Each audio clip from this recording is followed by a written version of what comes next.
right? You must be new here. On time is like dessert. Mic check.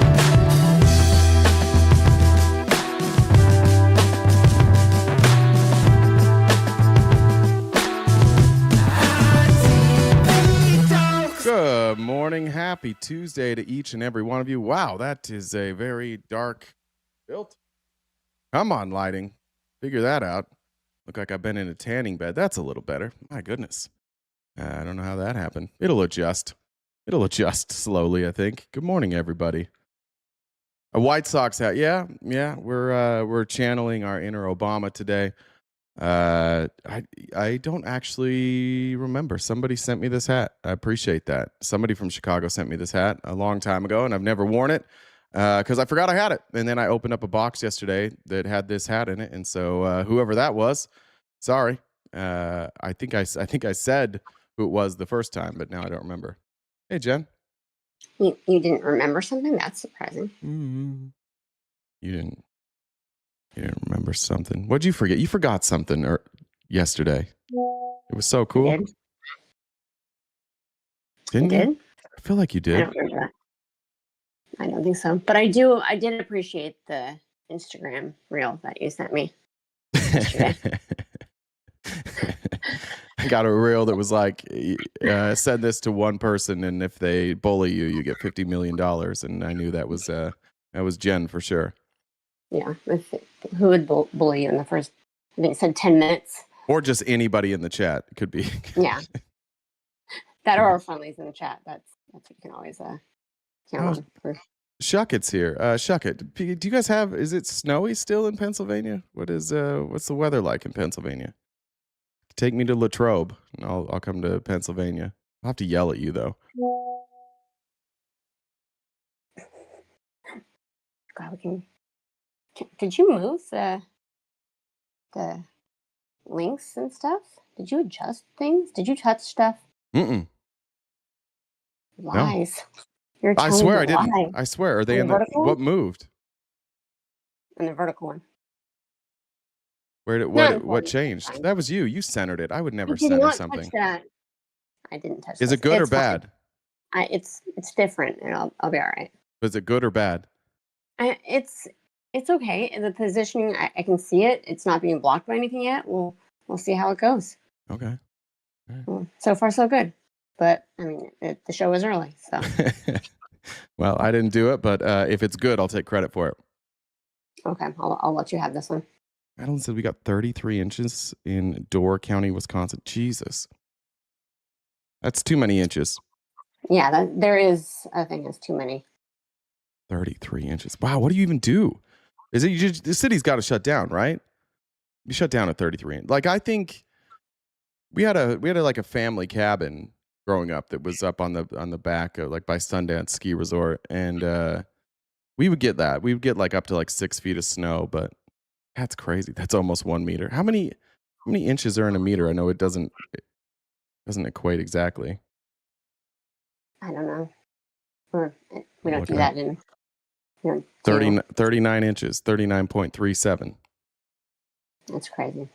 Yeah. Well, sorry about your snow, guys. It was 90 degrees here yesterday. I think it's 9:30. It's 80. We have an extreme heat warning. We're going to hit 95 today. So sorry about that. But I heard it was even warmer yesterday, no? Yeah, yesterday was really warm. There was the pool was everywhere I went where there was a pool, there were people in it. Well, I guess not a lot of people heat the pools here, so it kind of takes a few days of 90s before people jump in the pool. Yeah, no, people don't typically want to be boiled, so. It doesn't feel the same though. Like for most of you guys that live in states where there's moisture at all, like 95 is brutal, but 90 like to 95 here is fine. You're not that sweaty. It's dry. It really is different. But the sun is like on top of you. It's like there's no protection from the sun, so you do really feel the sun. Yeah. Well, you smacking your lips for? What are you doing over there? I will fight you. Took a drink. I don't know. I will lose my mind. It's the maddest I've ever been at you, ever. It's going to drive you absolutely nuts today. Yeah. I guess we can get going. All right. The Do show. your thing. Do my thing. All right. So we're here on TikTok. We'll see you. Fingers crossed. We'll stay here with you guys. So please like the live, send out your heart me's, share it out, all the good things, or like Eric Kushner says, all the good things. So do all the things. Hopefully you can stay here. Gift if you can. We also have the gift goal wherever you're watching. We do this each day, Monday through Friday, from 9:30 to 1 Pacific time. So we need to hit that gift goal so we can keep doing this. So any of the pay links, super chats, help knock out that gift goal so we can keep doing this. And if you guys disagree with RTP, it's still kind of early, so we don't need to have ops here this fast, but who knows, it's possible. You can send me a message on Discord. My Discord is the same as the Venmo, so Jen with 2 N's, Dub with 2 B's, the number 1. Send me a message and I can bring you up. If you're not a subscriber, you should consider being one, because we have members only events and they're a lot of fun. We're going to be watching. Remind me what it's called again. I don't know. It's like I don't know what it's actually called. It's that Manosphere documentary on I think Netflix. Yeah, so we'll be watching that on this upcoming Monday. So if you're a paid member or subscriber, wherever you're watching, you can join us for those member only events. It'll be Monday at 6, right? Pacific. I think that week. Yeah, 6 Pacific. Yep.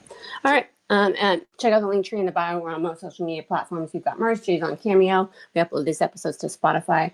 And if you're on TikTok, you might want to check out the link tree in case we do go down. We will be on other places just in case. So go check us out over there. What's Irish? Oh yeah, it's St. Patrick's Day, right? Oh shit! Happy St. Patrick's Day. That's why I dressed in all black. I forgot it was St. Patrick's Day. Yeah. Shoot, I'm going to get pinched. I better put on some green before my daughter gets here. Thank you. Good reminder. Yeah. Happy St. Patrick's Day to all who celebrate. Yeah. So this year, Spawn had, she's done leprechaun tracks every other year. Uh-huh. And this year, she's, she didn't get, she doesn't believe in stuff as much anymore, which is fine. But she mentioned to me last night that she's like, I still like the stuff. You could still get me the stuff that goes in the trap. So, did you do it or no? I haven't. I haven't ordered it yet, so I have to order some groceries. I'll probably order some stuff, but yeah, I'll probably do something because kids. Good luck to everybody who gets absolutely smoked on a Tuesday night and has to recover for the rest of the week. Godspeed to all of you. Yeah. So what's Irish and stays outside all summer long? I don't know. Patio furniture. That's great. I gotta say hi to my friend Patio. I don't know if he's here. Pat O'Sullivan, nickname Patio. I know he's drunk. He's about 80 years old. He might be 60 and just looks 80. I have no idea, but he loves St. Patrick's Day. This is his day, so I'm sure he's already started. Patio, if you're here, best of luck to you. Maybe we'll see you later. Illusion said W moist areas, sloppy gloppy moist here outside. Thank you. That is horrific. Thanks for that. I'm getting better. That used to be devastating to me. So improvement.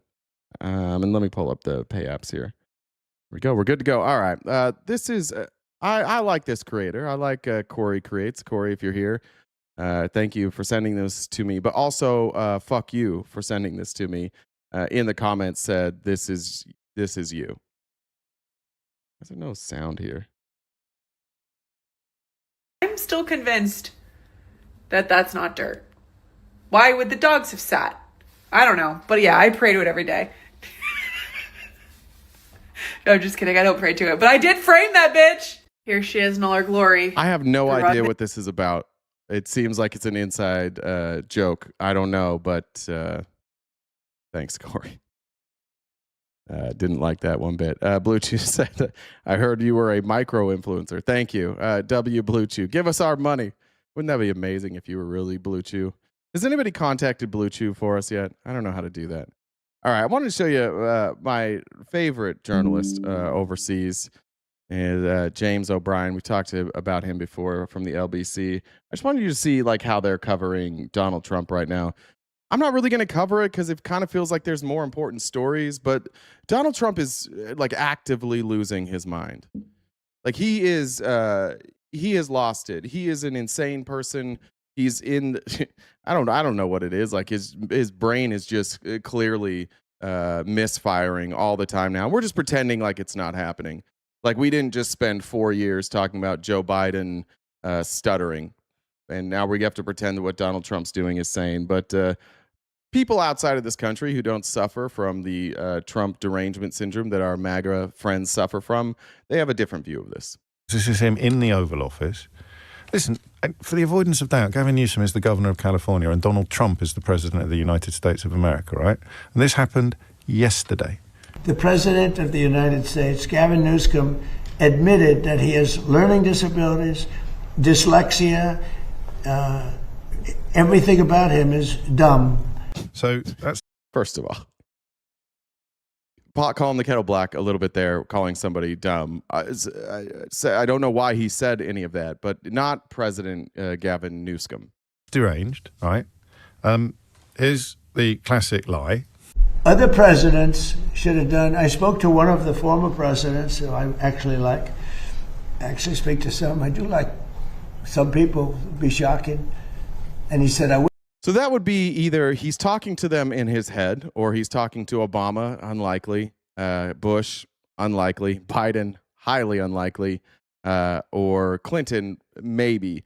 But every one of these presidents has been contacted to see if they're in communication with Trump, and they have all, through their spokespeople, said no. So I am a bit concerned that he may be speaking to dead presidents, or he just thinks somebody is like a former president and he's talking to them. wish I did what you did. So you have there an example of him being deranged and an example of him being a liar. Here's an example of him being... We did talk about Dope Crew, and you guys do this every day because you guys are whiny little bitches, and all you do is whataboutism. Address this. Address what you're watching right now, you fucking bitches. But we absolutely talked about Joe Biden's mental decline. Absolutely. Over and over and over again. We talked, it was most apparent. Like, we hosted that debate live. It happened live. And at the time I had a co-host, and we both were like, oh no, this is a problem. Because we had seen him like struggle, but we had chalked that up to, he had his speech impediment. But you could see in real time how like the brain wouldn't fire quickly enough, and he would get lost in sentences. So yeah, we did cover it. But you won't talk about this. All you'll do is talk about Joe Biden. You folks are fucking obsessed. These are the ramblings of an insane person. You guys, I remember there was somebody that Joe Biden said he had talked to like a few years ago, and she had died like 10 years ago, and it was like the biggest news story. I don't even remember what it was. He's claiming he's talking to presidents. They're all like, no, we're not talking to him. He just called Gavin Newsom President Newsom. We're not going to address that? You're just going to keep, like, how much more tape can you get out of Joe Biden? Are you going to do the whole 4 years? You're just going to be bitches and be like, oh, but Joe Biden, Joe Biden, Joe Biden. This isn't normal. Why are you guys pretending this is normal? Both at the same time. If I didn't terminate Barack... He's talking to 45. Yeah, that might be it. You look like me, but younger. At the same time.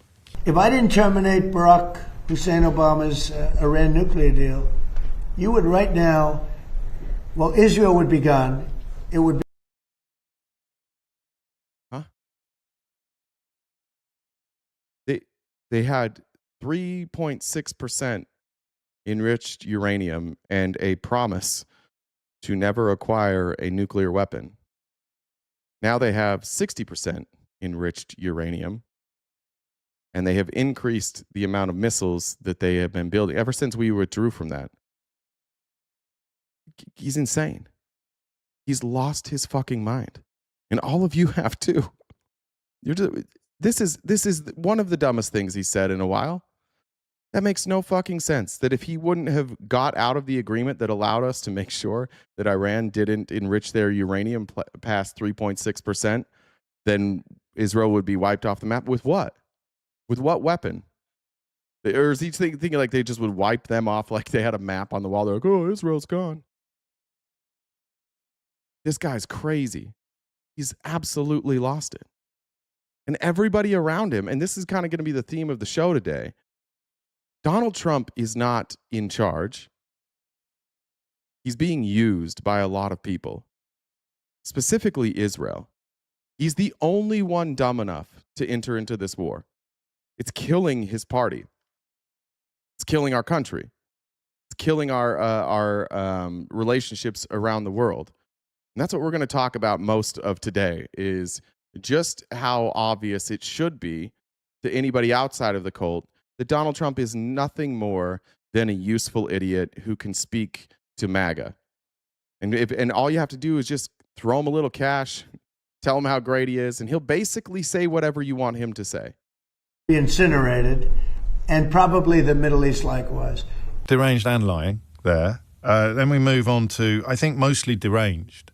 And this is, of course, what happens when deranged overshadows lying. This is him being deranged and you wishing, or at least hoping, that he's lying. But I think Cuba's seen the end. You know, all my life I've been hearing about the United States and Cuba. When will the United States do it? Who's heard that?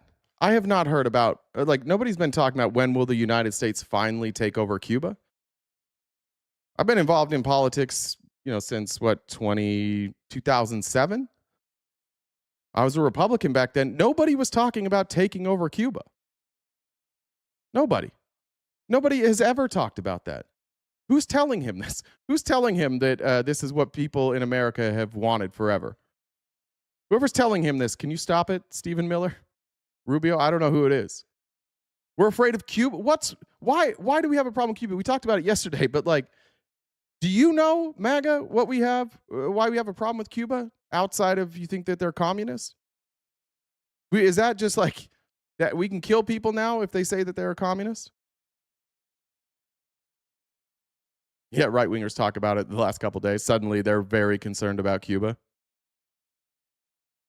I do believe I'll be having the honor of taking Cuba. That'd be good. That's a big honor. Taking Cuba. Taking Cuba in some form, yeah.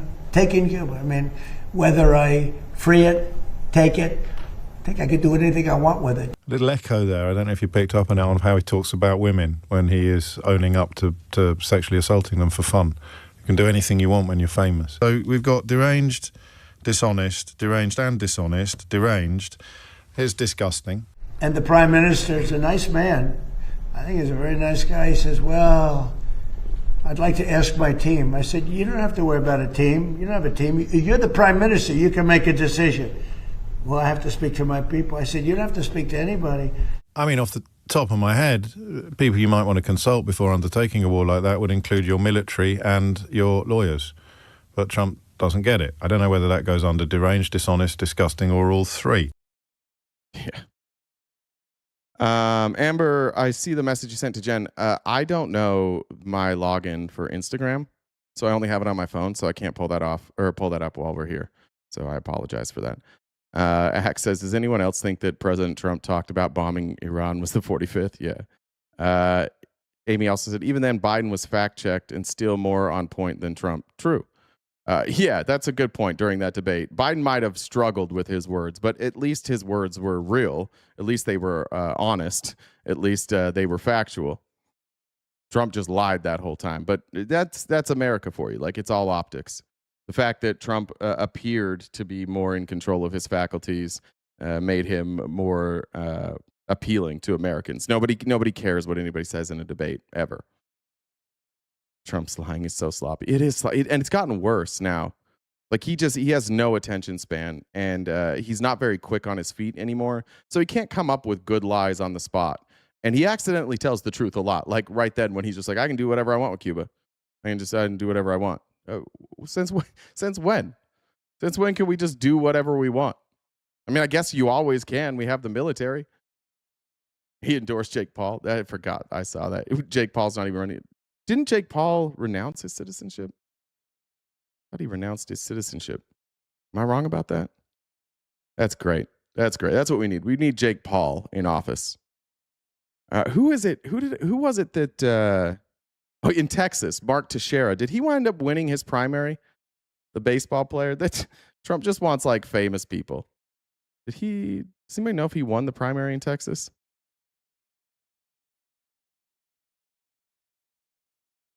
Yeah, he did. 21st district. So he's going to take over for Chip Roy. Great. It's going to be fucking awesome. So we need a whole year, a whole lifetime in baseball, and now he just hates immigrants and trans people. So he's got to run. Naturally, he's going to run for Congress. Okay, this is pretty cool, actually. There's been some pressure from the governor, Governor Polis in Colorado, to commute the sentence of Tina Peters, and a lot of people have assumed that's because of the retaliation by the Trump administration against the state of Colorado for just following the laws and putting Tina Peters in jail. Here's our favorite Coloradan. I'll say favorite Coloradan. Took the place of Bobo over here, explaining a new ruling that might change things for Tina Peters. Colorado is fighting back against President Trump's retaliation against the state and notched a win in federal court today, one of two big developments in the last 24 hours in this months-long struggle between the federal government and Colorado. A federal judge in Denver just blocked a threat by the feds to cut off food aid for low-income Coloradans. The federal government's move... Isn't that awesome? That our federal government fights these types of battles, that the Trump administration fights personal battles by threatening to take away benefits from poor people. Every time. It's what they did in Minnesota. They tried to do it in California. Trying to do it here in Colorado. It's always just, let's just fuck over poor people to fight this battle. Every time. Came couched as an audit to recertify every single SNAP recipient across 5 metro area counties in just 30 days' time. The state said that wasn't reasonable. And today, a judge sided with the state, saying it sure looked like the Trump administration is just trying to punish Colorado for keeping Tina Peters in prison for her breach of election systems. District Court Judge R. Brooke Jackson dissected the Fed's demand on a number of levels, saying there wasn't proper notice, that it violated existing food stamp rules, and that it was clearly political targeting. And today, a new lawsuit aims to save NCAR, the weather and climate change lab in Boulder that's being dismantled by the Trump administration. This lawsuit says the move is not about science, it's about punishing Colorado for using mail-in ballots and keeping Tina Peters in prison. The lawsuit comes from a group of 100-plus universities with science programs. They say the Trump administration is trying to take apart NCAR, quote, to coerce and punish Colorado. President Trump has been clear that his retribution against Colorado is tied to the state's use of mail-in ballots, which Trump said... Which, again, no evidence anywhere that mail-in ballots are a problem. It's a fake fight. He's stripping funding from states who do not want to suppress the amount of people who can vote in their state. Are corrupt, even though Trump himself votes by mail, and also has tied it to Tina Peters' 9-year sentence in prison for hacking or sneaking a hacker into Colorado's voting systems in an unsuccessful hunt for fraud. So, good job, federal courts, though. Standing up there. Austin Sophia, thank you very much. Joining us from across the pond says, while some places in the U.S. have a lot of snow, the capital city in Iceland, where I live, is 99% snowless. Climate change much? It's usually snowstorms and lots of snow. Now almost zero snow and sunlight. Donated to your Gift Goal Foundation. Thank you very much. Ty said $10 billion from TikTok fee going to U.S. or Trump. Do I know about this? Is TikTok giving $10 billion? I don't know anything about this.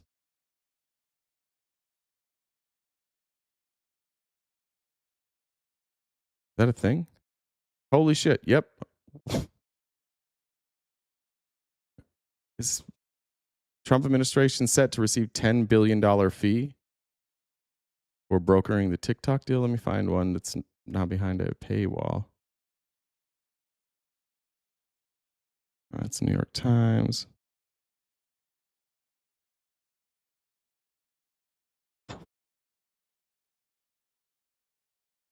Investors in a deal to create a U.S.-controlled TikTok are set to pay $10 billion to the Treasury. The latest example of the Trump administration's insert fee, which the U.S. government is considering a transaction fee for its role in helping bring about the deal, will be paid by new investors in the U.S. Oh, my God.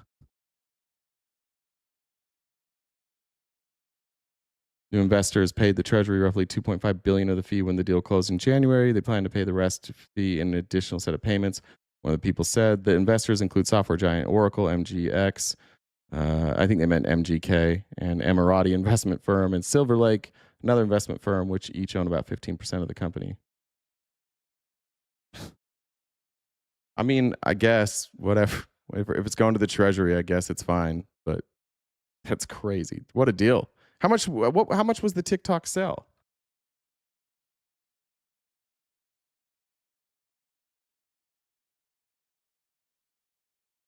$14 billion. So they bought. They paid almost as much to the Treasury as they did to buy it.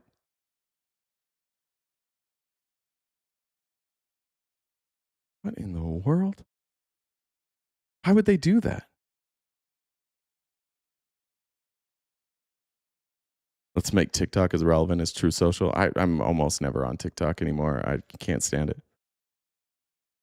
Dude, we got all sorts of breaking news. We got Laura Loomer's face again. Oh, there is I was going to cover it today, but there's too much stuff going on. But we might get it tomorrow. There's infighting with Mark Levin and Megyn Kelly and Ben Shapiro. We'll maybe get to it tomorrow if there's not too much on the docket. All right, moving on. This is Jordan Wood. I don't know if anybody we got anybody here from Maine. This is Jordan Wood. He's running for Congress in Maine, and this man says he's a Democrat. He doesn't sound like a Democrat, but that's fine. And we can see like the way that Trump's lies and anti-immigrant rhetoric coming from the right infiltrate and turn seemingly sensible people into crazy people. So this is Jordan Wood's town hall last night. It gets interrupted by a man who then winds up threatening him. But this is the problem that we have here in this country is everything this man is about to say is based on a lie, and he's furious. And every time somebody tries to correct his lie, it makes him more and more upset. And that's where TDS has gotten at this point. We see it every day in the chat. Every time we say anything about Trump, that it could factually true. Someone in the chat, multiple people in the chat will just be like, "It's bullshit, man. You're lying. Fuck this guy. This guy's a piece of shit." They can't even hear anything that anybody else says anymore. If Trump says it, it's real. If anybody else disagrees with it, then those people are an enemy. I'm a real Democrat, not a faggot like you. Sorry. Okay? I've heard enough of this bullshit. I'm about to show you a video from our town hall last night when someone came to disrupt it, spreading lies about our elections and saying bigoted and racist things about Somalis here in Maine. We found a whole bunch of stuff on south, east, up, west today. That it is. I support eligible Tony, we aren't mad enough. Yeah. citizens' right to vote in our federal elections. It is already against federal law for someone who's not a U.S. citizen to vote in a federal election. You do go to prison for that crime. And so, if by chance someone who is not a U.S. citizen managed to register to vote, which they already would be able to do, but then decided to illegally vote in a federal election, that is already a crime. And it does not happen. There's audits of our elections that we don't even know about, But it's only a crime if you support the law and So, you I'm do just telling something you, about the law. this is a Because lie that if you don't send the cops to arrest somebody, you can have a million laws on the books like China does. Sir. They just don't put everybody in jail for it. Can I answer the question? But I'm just telling I mean, it's just that level of like incoherence and anger. And then he's like, "Oh, if I fucking China too. China's the opposite of us. China bad." I'm going to go out on a limb and say that Rodney the redneck here doesn't know a goddamn thing about how things work in China. But he's correctly pointing out that almost nobody votes in our elections that is here illegally. One, if they do, they go to jail. And two, like, why would you risk that? Why would you risk one vote in going to jail? This is just not a serious conversation that we're having in this country. And unfortunately, there is a whole bunch of people with an R next to their name who have decided that they're not going to be serious people anymore either. They're just going to follow Donald Trump's lead, and they're just going to lie right to the American people and right to the Republicans day in and day out. And because they've realized, like, they don't really want to know the truth. They just want to hear shit that makes them scared so they can be outraged. that it is a lie that there's widespread voter fraud or undocumented immigrants voting in our federal elections. It's a lie. It's a lie that's been perpetuated by Donald Trump. It's a lie that's been perpetuated by Paula Page. It is not true. Why? Because the TV says that? No, because Where do you think he got his information? Well, you out there doing hard-hitting investigations, brother? You out there on the ground? You're digging through the voter rolls, comparing voter rolls to people who are documented and undocumented. It's crazy.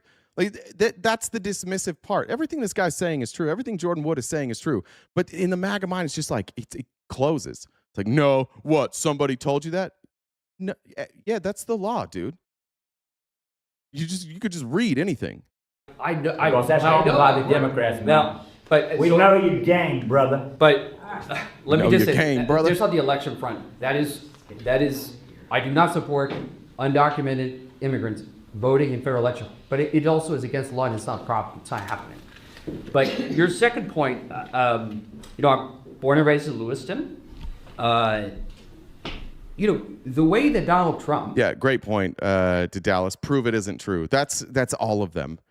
Every time you get in a conversation now with MAGA, they say some dumb shit, and you're like, do you have any evidence for that? And they're like, prove that it's not true. Oh, okay.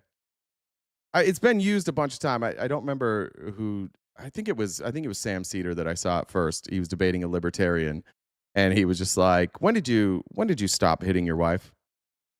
I was like, what? He's like, no, I just want to know when you stopped hitting your wife. He's like, I don't hit my wife. He's like, no, I want to know when you stopped. I was like, well, I don't. And he's like, well, can you prove that? Of course you can't prove that. So then you just get to believe what you want. So much of what Republicans today believe is made up. It's not real.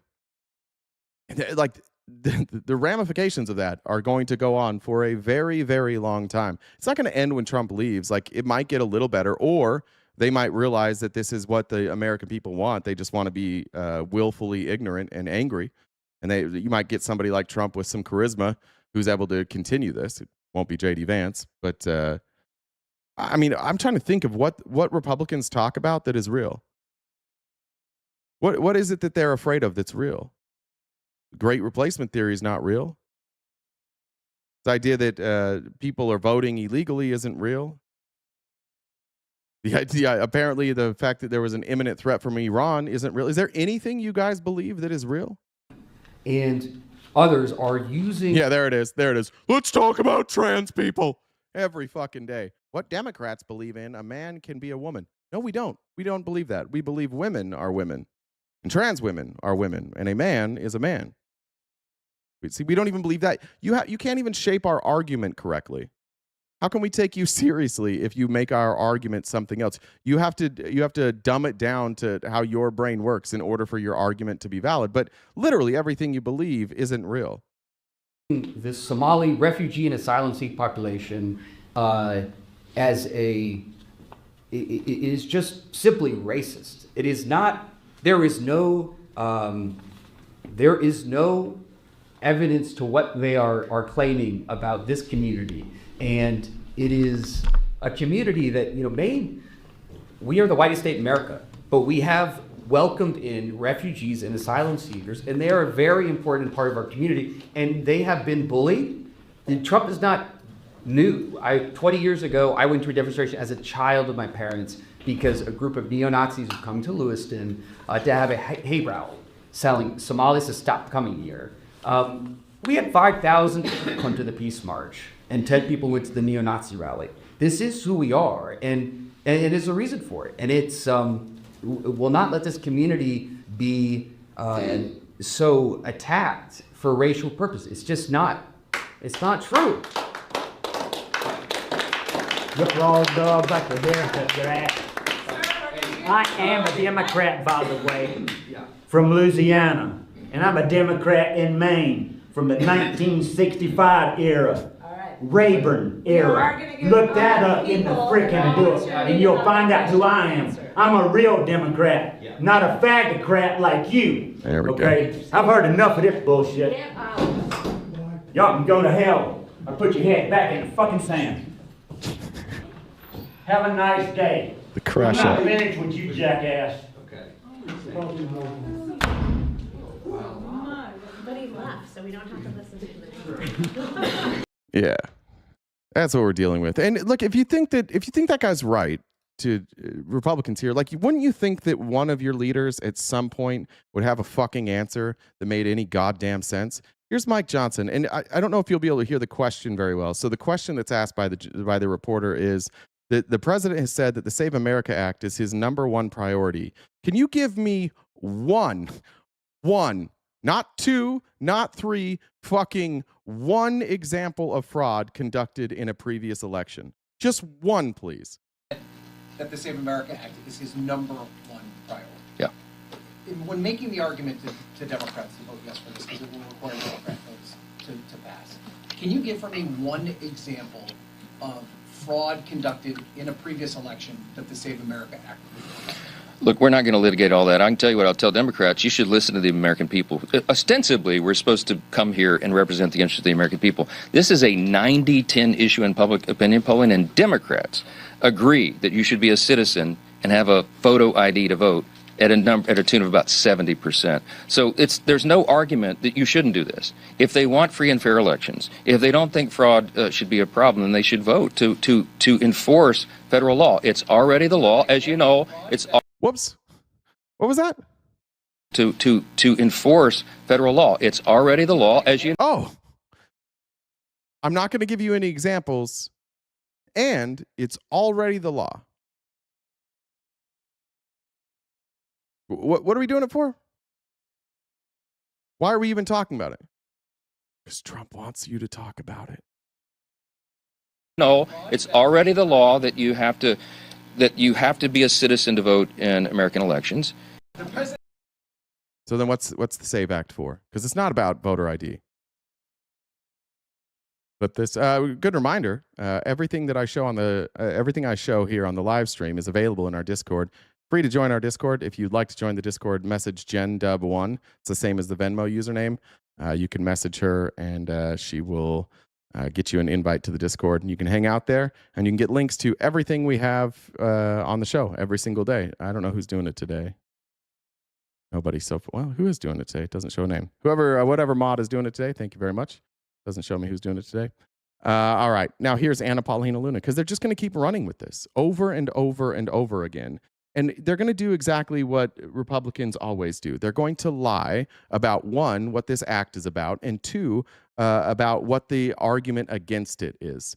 The argument against this, so that everybody's clear, from Democrats, not from me, my argument's probably similar, but the argument from Democrats is, one, it's already the law, and two, changing this in the year before midterms, just a few months ahead of midterms, and now we're looking at like after the primaries, is going to disenfranchise a lot of people. It's not going to give them the time necessary for all of them to go and do this. Most people aren't going to find out about it. You're going to have, hundreds of thousands of people show up to vote that will be ineligible to vote, and they won't know that. That's the argument from Democrats. If you want to make it so that everybody has to have a photo ID, you've got to have a process that makes some fucking sense. You're going to want to do it right after an election, and you're going to want to make sure that each state is going out there and providing that information to everybody, making it very easy for people to register to vote and obtain a photo ID. If this was about photo ID, they would have done it forever ago. They wouldn't be doing it right now. And there would be something in the SAVE Act that made it easier for people, one, to be aware of this, and two, to get that photo ID. But they don't have any of that in SAVE Act. So what they're left to do in order to try and get people to be sympathetic to this cause is, one, say that this is about a photo ID, which it's not. And two, they have to say it's an 80-20 issue, which it's not. And three, they have to say that the only reason Democrats oppose it is because we say it's racist, which I don't know. I don't watch other people. Will it disproportionately affect black and brown people? Yes. So effectively, is it racist? Yeah. But it's not like we're just calling Republicans racist and that's our argument. This is a very bare minimum deliverable that is bipartisan. The American people want voter ID, and so it's unacceptable that we can't deliver on that. And so I'm going to be a royal pain in the butt to the Senate until it happens. And it wouldn't just be a driver's license, right? Because a driver's license have been issued in a number of states to illegals. To illegals. Yeah. Correct. So it has to be proof of citizenship. Yeah, but on all of those driver's licenses. So if you live in a state and you have a driver's license and you don't have the right to vote, it fucking says it on your ID. It is a different ID. It's not the same ID. This isn't a problem either.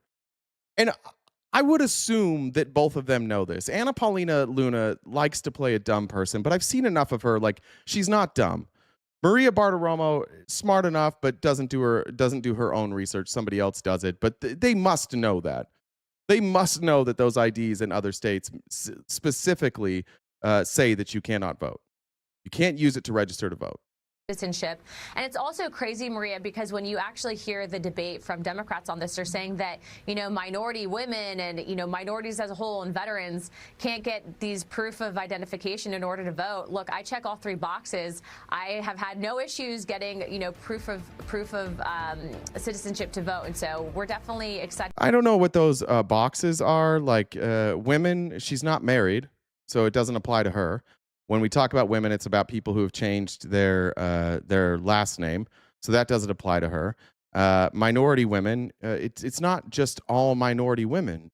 It's that it disproportionately will affect minority women, and then members of the armed forces. I don't know that argument. I'm not familiar with that argument that it'll make it harder for people in the armed forces to vote. I'm not sure what that is.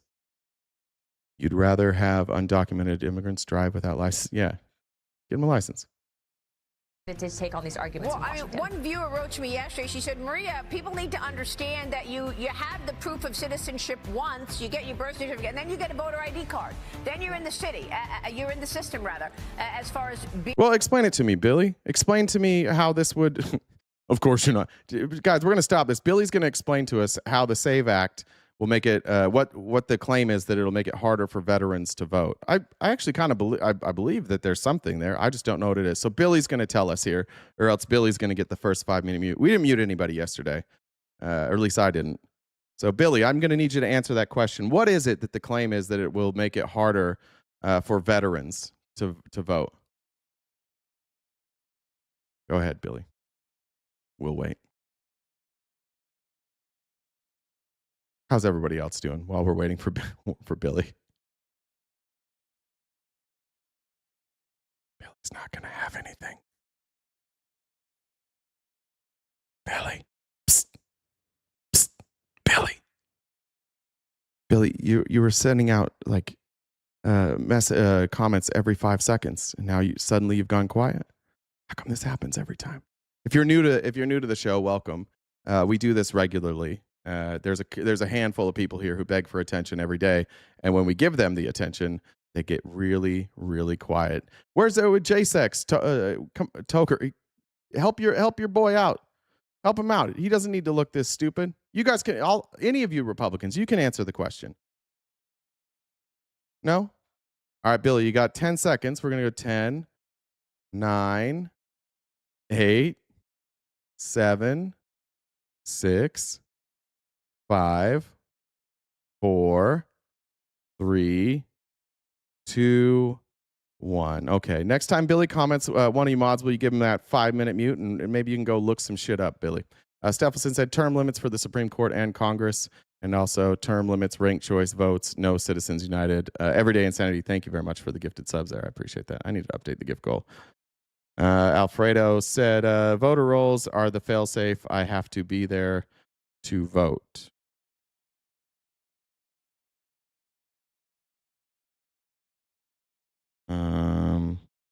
I'm not sure what you mean by that. Sorry. Because obviously you can vote by mail, so you don't have to be there. Johnny said, I think the boomer stupidity is definitely linked to lead poisoning. And it may have actually been intentional before Reagan and company rigged our education systems and our economic systems. I don't know much about that, Johnny, but let me know if you find some evidence on that one. It would be nice to have some explanation. Being, okay to vote, a citizen. So it's not like you're going to go through all of this all the time. It's just crazy. Yeah.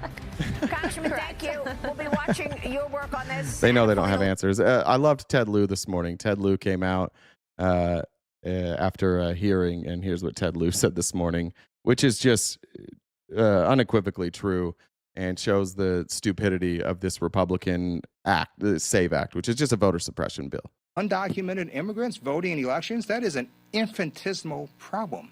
Just go and research on the internet. It is so small. And why is that? Because... Ramboni, I agree with you. Sorry, I'll start this over. But Ramboni, I agree with you. You guys can't argue with me. You can't. Because as soon as I ask you a question, you fall apart. And you same bitches are here every single day. And you can come up here and talk to me. And I'll look up your sources. And none of you ever do. You're just crybabies. It's true. You can't talk to me. You're not on my level. And my levels, it's not like I'm a genius. I'm just like a regular ass human. And you can't get there. We ask you one question and you fall the fuck apart every goddamn time. You are the bottom feeders of MAGA. So I olive branch to you. You're right. You can't argue with me. I see you guys trying to argue in the chat. It's rough. It's not going well for you. Undocumented immigrants voting in elections, that is an infinitesimal problem. Just go and research on the internet. It is so small. And why is that? Because undocumented immigrants want nothing to do with the government. Because, again, to vote, not only do you have to vote, you have to first register. How many undocumented immigrants can go, yes, I'm going to give all my information to the government that's trying to maybe deport me? No way. Undocumented immigrants just aren't going to register. For sure. They're definitely going to try and vote and put an address on there under this administration, for sure. To vote. And if you don't register to vote, you're just not going to be able to vote because it won't match the registration roll. So this is a problem that doesn't even exist. As I just want people to understand that. It's a problem that doesn't even exist, and it's going to disenfranchise so many people. And by the way, the top 10 states with people without passports, all red states. When it comes to, There you go. This could backfire spectacularly if it does pass. I don't know if it's going to pass. Pass the House, but now they're adding new stuff, so it's going to have to go back to the House. I don't know that the members of the Senate are going to be willing to change the bill to include trans bad or whatever the fuck they're trying to put in the bill now. I don't know if it's going to pass or not. If it does, there's going to immediately be legal challenges that it's happening too close to the election. And I think those legal challenges will be upheld. So even if it does pass, I would imagine that the court would stay that order until after this election. We'll see. But I don't think that.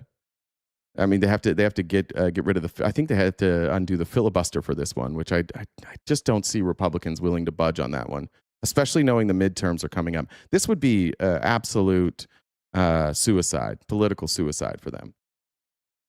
Republicans are going to lose in the midterms. They are not going to be able to suppress their way out of losing in the midterms. So if they lose the midterms and they nuke the filibuster, then everything is on the board. Then it'll just be Congress passing bill after bill after bill, Trump vetoing it, and then Congress trying to get 60 votes or 2/3 to override it. Is it 2/3 or is it 60? I can't remember. But they're not getting to 60 votes on this. There's no fucking way. What Democrat, what Fetterman might cross the aisle? What Democrats are you going to get to cross the aisle on this? You have to nuke the filibuster. And I just don't think that these folks who recognize that Trump's going to be gone in 2 years are willing to nuke the filibuster and give up all power. And so then we become a country where just like a simple majority rules.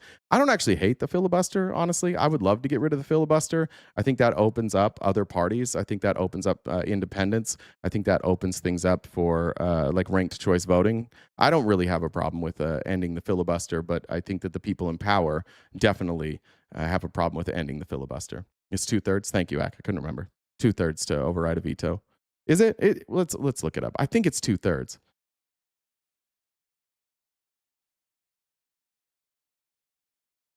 Yeah, 2/3. There we go. In each chamber. Perfect. Which would, be 60. How do they do that? So I guess it has to be 64 in the Senate. I'd have to do that. So it's no tiebreaker at 63. Okay, moving on. This is unverified, so I want to put that out there in advance, but it was a good way to segue into this. This is a woman who claims she was detained by ICE. I'm 26 years old, female, originally from Russia, Russian mom, Ukrainian dad. And a couple weeks ago at a Target parking lot, I was on my phone speaking in Russian to my mom when two guys in masks wearing Border Patrol uniforms stopped me. They asked if I spoke English. I said yes, demanded to see my ID, so I gave them my driver's license and passport card. They asked me questions like, what am I doing here? What is my legal status? Yes, I am a citizen, but they should have known that given I just gave them my passport card. What do I do for work? I work for the VA, and how long I've been here, etc. They told me to sit and wait in the back of their vehicle while they checked my IDs. While I was detained, one of the agents who stopped me told me to unlock my phone and give it to him, so I complied. He checked it for a few minutes, then gave it back to me. Now, last Thursday night, last week, I got a text from a number I didn't recognize. But as I was expecting a call that week, I answered it. When I answered, the guy on the other line asked me, am I speaking with blank? I said yes. He then tried making small talk, asking how my day was, etc., and I answered his questions. He then admitted he was one of the Border Patrol agents who detained me and checked my phone. He went on to say that he was going through my phone. He noticed that I had Bumble and Tinder, so thought he'd just take my number and try to contact me directly. Can you imagine? Somebody like trying to throw you out of the country and then like, hey, what's up? I felt sick when he said this, but told him that this was inappropriate. And if immigration enforcement needs to contact me, they do have the phone number and details of my family's lawyer, and I can be reached through those formal channels. He then said that this wasn't an official business thing, saying he knew I was single and looking to date. He said I was cute and liked how obedient, literally the word he used, I was. So I figured he could just figured he could just shoot his shot by trying to ask me out directly. I told him I'm sorry, but I don't think this is really appropriate. He then said I got to get back to work now, so just think about it, then hung up. It's been a few days since, and I guess it's just sinking in how messed up and inappropriate this was. And yeah, I feel scared and shaken by all this. Being detained itself was terrifying, to think where I'd be taken or what could happen. But at the same time, I don't know how to feel if I'm overreacting, underreacting, or what. Underreacting, I would say. Underreacting. The idea that this is impossible or that this didn't happen doesn't strike me as odd that any of this would happen. I've watched enough of those like officers being taken down, officers that try and use like sex as a way for people to get out of trouble. I recently watched one where this guy like helped a woman in a DV situation and then came back to her house the next day like pretending to be a cop and then wound up like trying to convince her to hook up with him. And yeah, it happens. So it wouldn't be, I don't think it would be a shock if this was true. But again, unverified. So we'll leave it at that. But I wanted to show that because the Trump administration, through all of their actions, when it comes to legislation, shows again and again and again that one, they don't care about women, except for like making sure women know they know where their place is, which is at home, having babies for them, and in the kitchen. Now, this is, what is his name? Why didn't I put that down? Let me find it. It was actually trending today, so I'll probably be able to find it.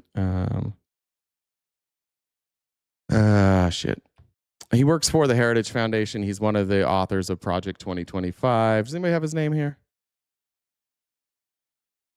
I'll find it if you guys don't have it. Yenor. Yes, Mark Yenor. Thank you. Great job, chat. This is Mark Yenor. And this took place in 2021. I showed part of this speech a couple days ago. We're going to show it again. But just a reminder that this is what they want. And there are very prominent people within the Republican establishment on the content side, on the legislation side, who are doing everything they possibly can to strip the rights away from women. Josh Hawley multiple times has introduced bills to ban mifepristone. They've tried to ban birth control. We have some of the most like archaic abortion laws, specifically in places like Texas and Idaho. What they want is for women to be submissive.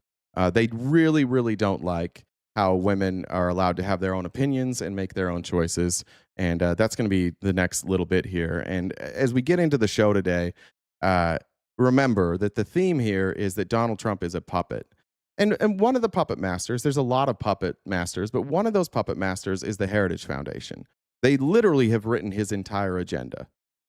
And Trump has become just a puppet for white nationalists and Christian nationalists who want more than anything for white Christian men to rule this country without any interference. Every effort must be made not to recruit women into engineering, but rather to recruit and demand more of men who become engineers. Ditto for med school and the law and every trade. If every Nobel Prize winner is a man, that's not a failure. It's kind of a cause for celebration. Why can't our celebration of male excellence It's also a reminder that many of the people who have won Nobel Prizes, specifically in science, and some of the most prominent inventors and and famous philosophers, scientists, etc., stole their work from other people. A lot of times, women, and then they just took credit for it. In sports, be translated into all facets of life. More successful men will mean more happy citizenry and a stronger nation. I agree with that. The more successful everybody is in what they want to accomplish, the happier they are. That includes men. But why only men? Dedicated, quarrelsome, and meddlesome women gain their meaning through the seeming participation in the global project. They are agents of the new world, but not new life. Such women are now the backbone of every left-wing cosmopolitan party in the Western world, from the Greens in Germany. Oh no, women are taking over the world. Can't believe it. How come all these other countries are cool with it? Are they going to war? Are they running $40 trillion in debt? Do they have mass shootings all the time? They seem to be doing all right. To the Democratic Party in America. And if our ideal Thanks, woman Tanya. is a childless media scold or a barren bureaucratic apparatchik, there is no question whether we can have a future. We can't. There is a question of whether we deserve one. If women have fewer options, the thinking goes, they'll. There's nobody more bitch ass than Christian conservative men, white Christian conservative men. They are the bitchiest of the bitches. You see it every single day with MAGA. They, like, can't take criticism, highly emotional, highly stupid, threatened by everybody, especially, oh my God, especially smart women. Whew. Outspoken, smart women. My God. There's nothing more terrifying to a white Christian conservative man than a woman who doesn't just believe everything that they say. Have more children. They'll be bound more tightly to the men in their lives with fewer ways out. This is about dragging the country back to a time when women had only one choice: to submit to men.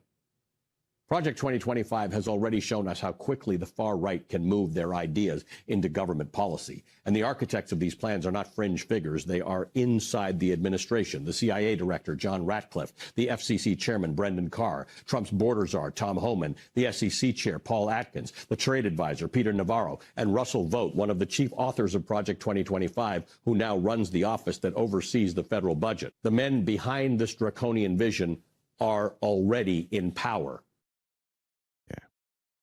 So those are Every some effort of the must be puppet masters, and there's like the outside of the Heritage Foundation. We're going to talk about some of the other ones, but they all have something in common.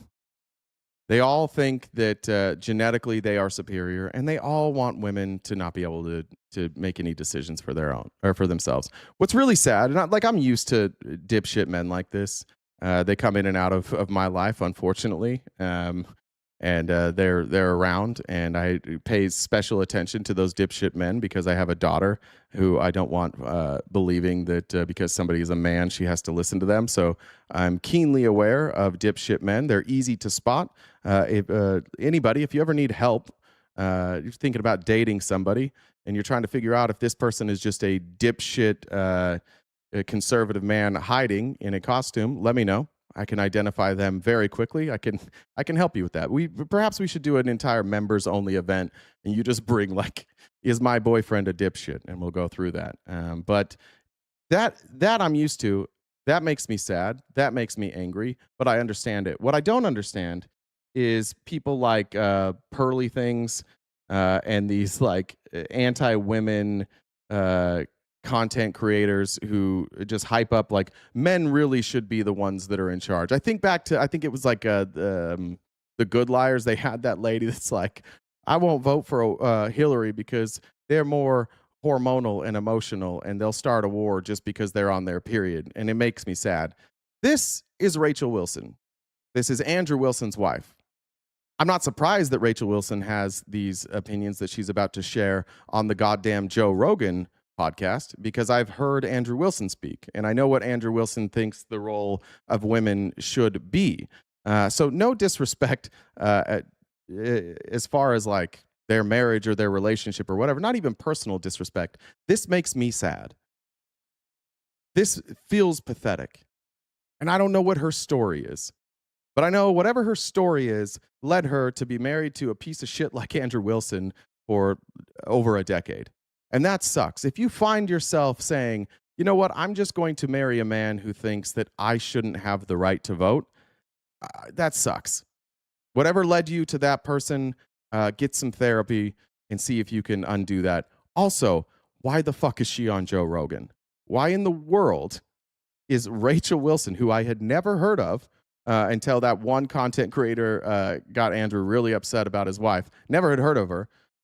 Now suddenly she needs a spot on the top podcast in the country. I think it's still the top podcast, but trigger warning to everybody that this is going to be really fucking dumb and also really fucking sad to watch a woman talk about other women this way. We've never seen as high a rate of fetal alcohol syndrome in babies as we're seeing now. And alcoholism is much worse for women. Our bodies are smaller. Our livers don't handle toxic amounts of alcohol even as well as a man. It's bad for men. Right. It's even worse for women. 26% of American women are on at least one psychiatric prescription drug. Yeah. That's nuts. That's nuts. And they did. Let's break that down, should we? I don't know if that stat is true. Does anybody want to check, Jen? Will you see if 20% of women are on a psychiatric drug? Let's take it at face value, though, while Jen looks that up. What could be the reason for that? Let's think of some reasons. And Republicans, you're welcome to join here, too. Because I don't even think you're going to come up with the reason that she comes up with. Perhaps being a second-class citizen your entire life could have some bearing there. Perhaps the fact that when you have a child, you often feel alone. Your body chemically changes. Postpartum is very real.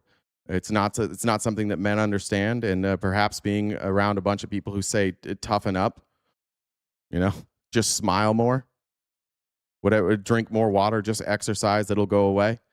Perhaps that could leave you feeling depressed and hopeless. If that number's right, and I don't know, let's check on psychiatric meds for men as well and see if those numbers are close to each other. But one, it's okay to get help. It's okay to be on psychiatric medicines. But two, let's recognize that a lot of these things are caused not simply by your body's chemistry, but a lot of that is conditioned. A lot of that is the material conditions that you live in. If anybody's ever had for me, for example, I have not had I haven't had a lifelong issue with depression, but I've had times where I was very depressed. And I can tell you that the first time, it really, really fucked me up. And it was the first time I realized that this is very, very real for people, because for my entire life, I was able to just not be depressed. Sad things happened. I was good. I could just move on. I could be sad about it, and then I moved on. It didn't consume me. But for the first time ever, something had consumed me, and I couldn't stop thinking about it. I couldn't stop dwelling on it. And it fucked up my day. And I never did get on medication, but I was close. I considered it. And if I hadn't been able to make some breakthroughs myself, I would have been on it. And I think that would have helped. Frankly, if I look back, maybe it would have helped if I did it sooner. But it's not like there's nothing for people to ever be depressed about. People were depressed before. It's not like other generations didn't have depression. You know what happened? They died.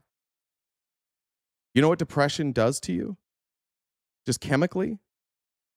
Rips apart your nervous system. Rips apart your chemical balances. Can really fuck with things like cholesterol and cortisol and sleep. The stuff that makes people live longer. They look back and they're like, women didn't used to be on this medication. Oh, kids didn't used to be on this medication. Yeah, and they lived till they were 40. Men never got help. Yeah, they didn't live. They didn't live long. Why is that? It's not just the food. It's also your body's ability to adapt to stress and what that stress does to you if you bury it. It eats you up. So the very thing that she's talking about is that there are people who, in this case, women who are on medication, but women are also living longer than they did before. So what's the trade-off here? Would you rather die younger? Just be depressed your whole life and then die young, or perhaps get the help that you need and live longer? something there in my book. I covered the. Oh, sorry, Ty. I meant to get this. Ty said, can you explain the filibuster? The filibuster's in the Senate for certain legislation. You need 60 votes for a new law to pass, and if you don't, in the Senate, you need that 60 instead of a simple majority. That's a rule that they put in, and so getting rid of the filibuster would return the Senate back to just like a majority rule. So 51 votes would get something passed. Kevin said, right-wing debaters have a straw man opposition ready to argue against instead of the substance of what is said. A lefty argues against what is said. I agree with that. Amy said, men unalive themselves at a much higher rate, for some reason highest in conservative states. What do you got, Jen? So women for the medication is 15 to 21%. Men is 11.5 to 12%. But also women seek medical care out more than men. Women showed that women are more like 33 to 76% more likely to seek medical care versus men. So yeah, maybe women are more medicated because we actually go see the doctor. Okay, yeah, I'm looking at that, seeking it out. That's a tiny number. Men, go see therapists. Go see a therapist. I have a therapist. It's great. Go get 14.6% of men reported receiving any mental health treatment in the last year. Well, it's also why there's, and I don't have the exact stats, but men typically unalive themselves at higher rates because they won't seek medical care. And also when they do, they choose more violent means and a way to do it. Women will typically take medication, pills to go to sleep to make less of a mess versus men. So it's seen as the types of ways to unalive themselves is much more drastic too. Gotcha. I see some of you guys saying there's no therapist available. Therapy is expensive. I agree. If you can afford it, I mean, it's expensive. I definitely at times have had to cut out other things in my life to make sure that I have a therapist. If you don't have therapists close, my therapist I talk to on the phone. So there's options for that. So sometimes with insurance in your network, you can find telehealth. And I just find like whatever you want to say, like your therapist, you're allowed to say whatever you want to your therapist. You can say all the things you think in your head. And sometimes that just helps you clarify, like, am I actually thinking that? Like, is that a real thought that I had? Or am I just like ruminating on that? Am I obsessing on that? Like the ability to be able to say anything that you're thinking without judgment is one, it's kind of damning on our society that we can't do that. But it's also a very useful thing to just be able to sit with somebody and say what you're going to say. And then you can figure that shit out later or with your therapist. Like, was that real? I know for me with ADHD, like, I'm naturally reactive, and so I have to understand that sometimes a lot of times my initial feeling is going to be I'm going to be hyper responsive to that, and I'm going to react more strongly than perhaps I would an hour later. Happens to me all the time. I get upset about something. I mean, you guys have witnessed it on this chat. Like sometimes I'll overreact and like, fuck, I shouldn't have done that. So go see a therapist. If you're struggling, if you're alone, if you find yourself on YouTube chats all day screaming at women, just go see a therapist. You can even talk to a woman therapist, and you can kind of say all the things that you need to say, but seek help. It's no big deal. A big study called The Paradox of Female Happiness. And this came out in 2008, I think, and it made huge waves where they did this giant survey of women. They had done one in the 70s, and they were repeating it 40-something years later to see, like, okay, we've had a lot of feminism. Are women doing better? And on yeah. What else has changed, though? This is why I hate what Andrew Wilson does, and I hate what she's doing. They're just saying this is about feminism. There's a lot of things that have changed since the 70s. And she'll get into some of them. Some of the stuff she gets to is accurate. Every metric they measured, women reported being less fulfilled, less happy, and less content than they did in the 70s before they were, like, fully liberated. And they give a lot of reasons as to why, the burden of having to juggle work and home and the expectations of versus reality of what feminism sold them and things like that. And then they did a repeat study several years later that was even more comprehensive, where they went to other countries and other societies and different types of places and did another survey about women's happiness. Because now feminism is pretty global. There's only a few places in the world where it hasn't really taken hold yet. So I would be curious to know what she thinks feminism is. I don't like, I'm looking at the abstract here on the study, and they're talking about the problems with all these studies before, and how there's like seasonal problems. I'm not finding anything in this study about feminism. I don't know where she's drawing this part from. They were like, we should check other places. And the authors of the study opened with something that I thought was kind of funny. They said, regardless of where you look, culture, economic status, religion, it doesn't seem to matter. Women everywhere and always are less happy than men. And they said the reasons for that are somewhat biological. We have like hormonal fluctuations that men don't deal with, you know, things like periods and menopause and all that sort of stuff. And we're just less emotionally stable. Women experience 3 times the mental illness that men do.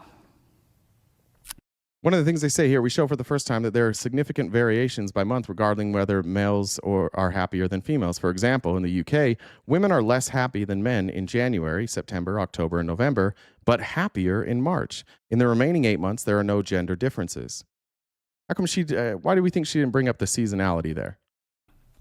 And it could be for many reasons. We could like try to tear all that apart, but we could. Let's talk about power dynamics. Like, if you are a woman, you are far more likely to be the victim of domestic violence, for example. You're more likely to have terminal effects, or only have terminal effects from a pregnancy. You are expected now in today's world to not only have children, but also to work, because most families can't have one income. And she will blame this on feminism. And lazy thinkers like Andrew Wilson and all these fucking losers, they are lazy thinkers. They blame it on feminism. They go, what changed? Oh, women are more liberated now. Yeah, let's not blame capitalism, for sure. Let's for sure not blame capitalism. Let's not blame the fact that never before have corporations taken a higher percentage of the earnings than now. They take more of the money out. It used to be the people that invested took a much smaller, I think it's up to 50% now on average that they take out, and that's not being sent down to the workers. So you can blame feminism for that, or you can say that these greedy capitalist fucks have decided, what are all these women doing just sitting at home? We can have them work too, so we'll just keep more of the money, and that'll force women into the workplace. I don't think that has anything to do with feminism. Feminism hasn't made women happier. It hasn't made them safer. I don't think it's really given them... It's also not what this study is about. More choices. It's just given them kind of different choices. And children are suffering the most. And when you tear apart the family unit, which is what the Marxist feminists said was their explicit purpose, because... Let's see.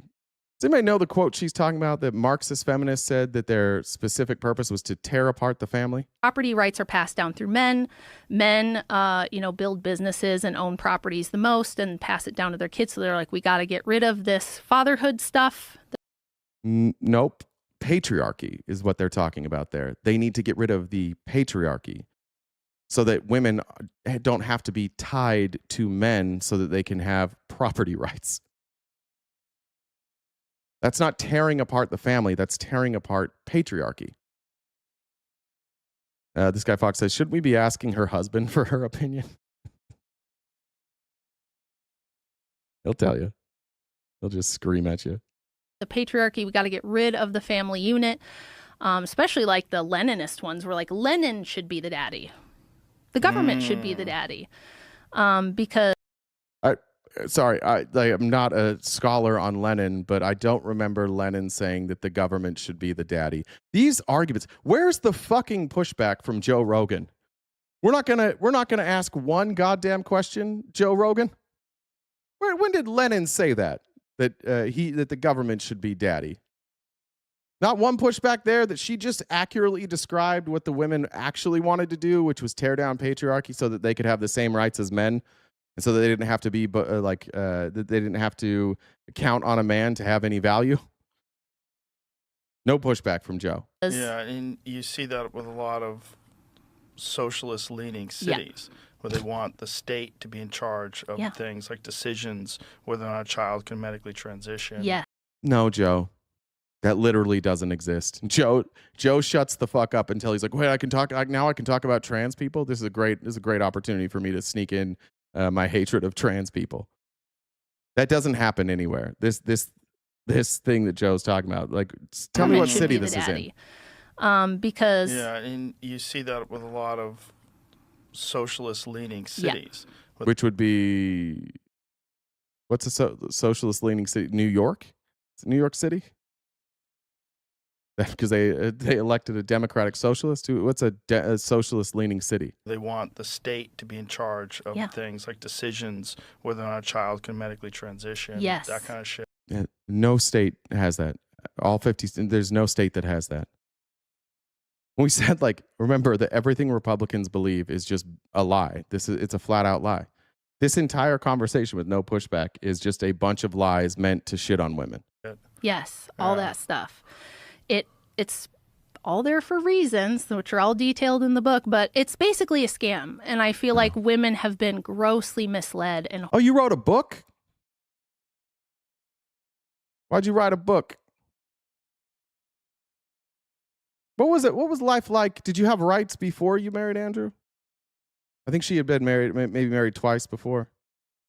What about that period between when she was single and married Andrew? She didn't have any rights. She didn't want property rights then. She just wanted to wait till she got married again to have property rights.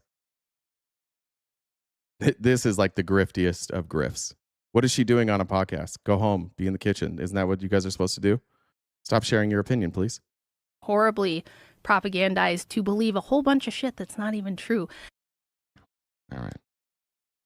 Shouldn't be surprised that that is the opinion of somebody married to Andrew Wilson. Let's talk some more about women, specifically Republican women. Here's Marjorie Taylor Greene.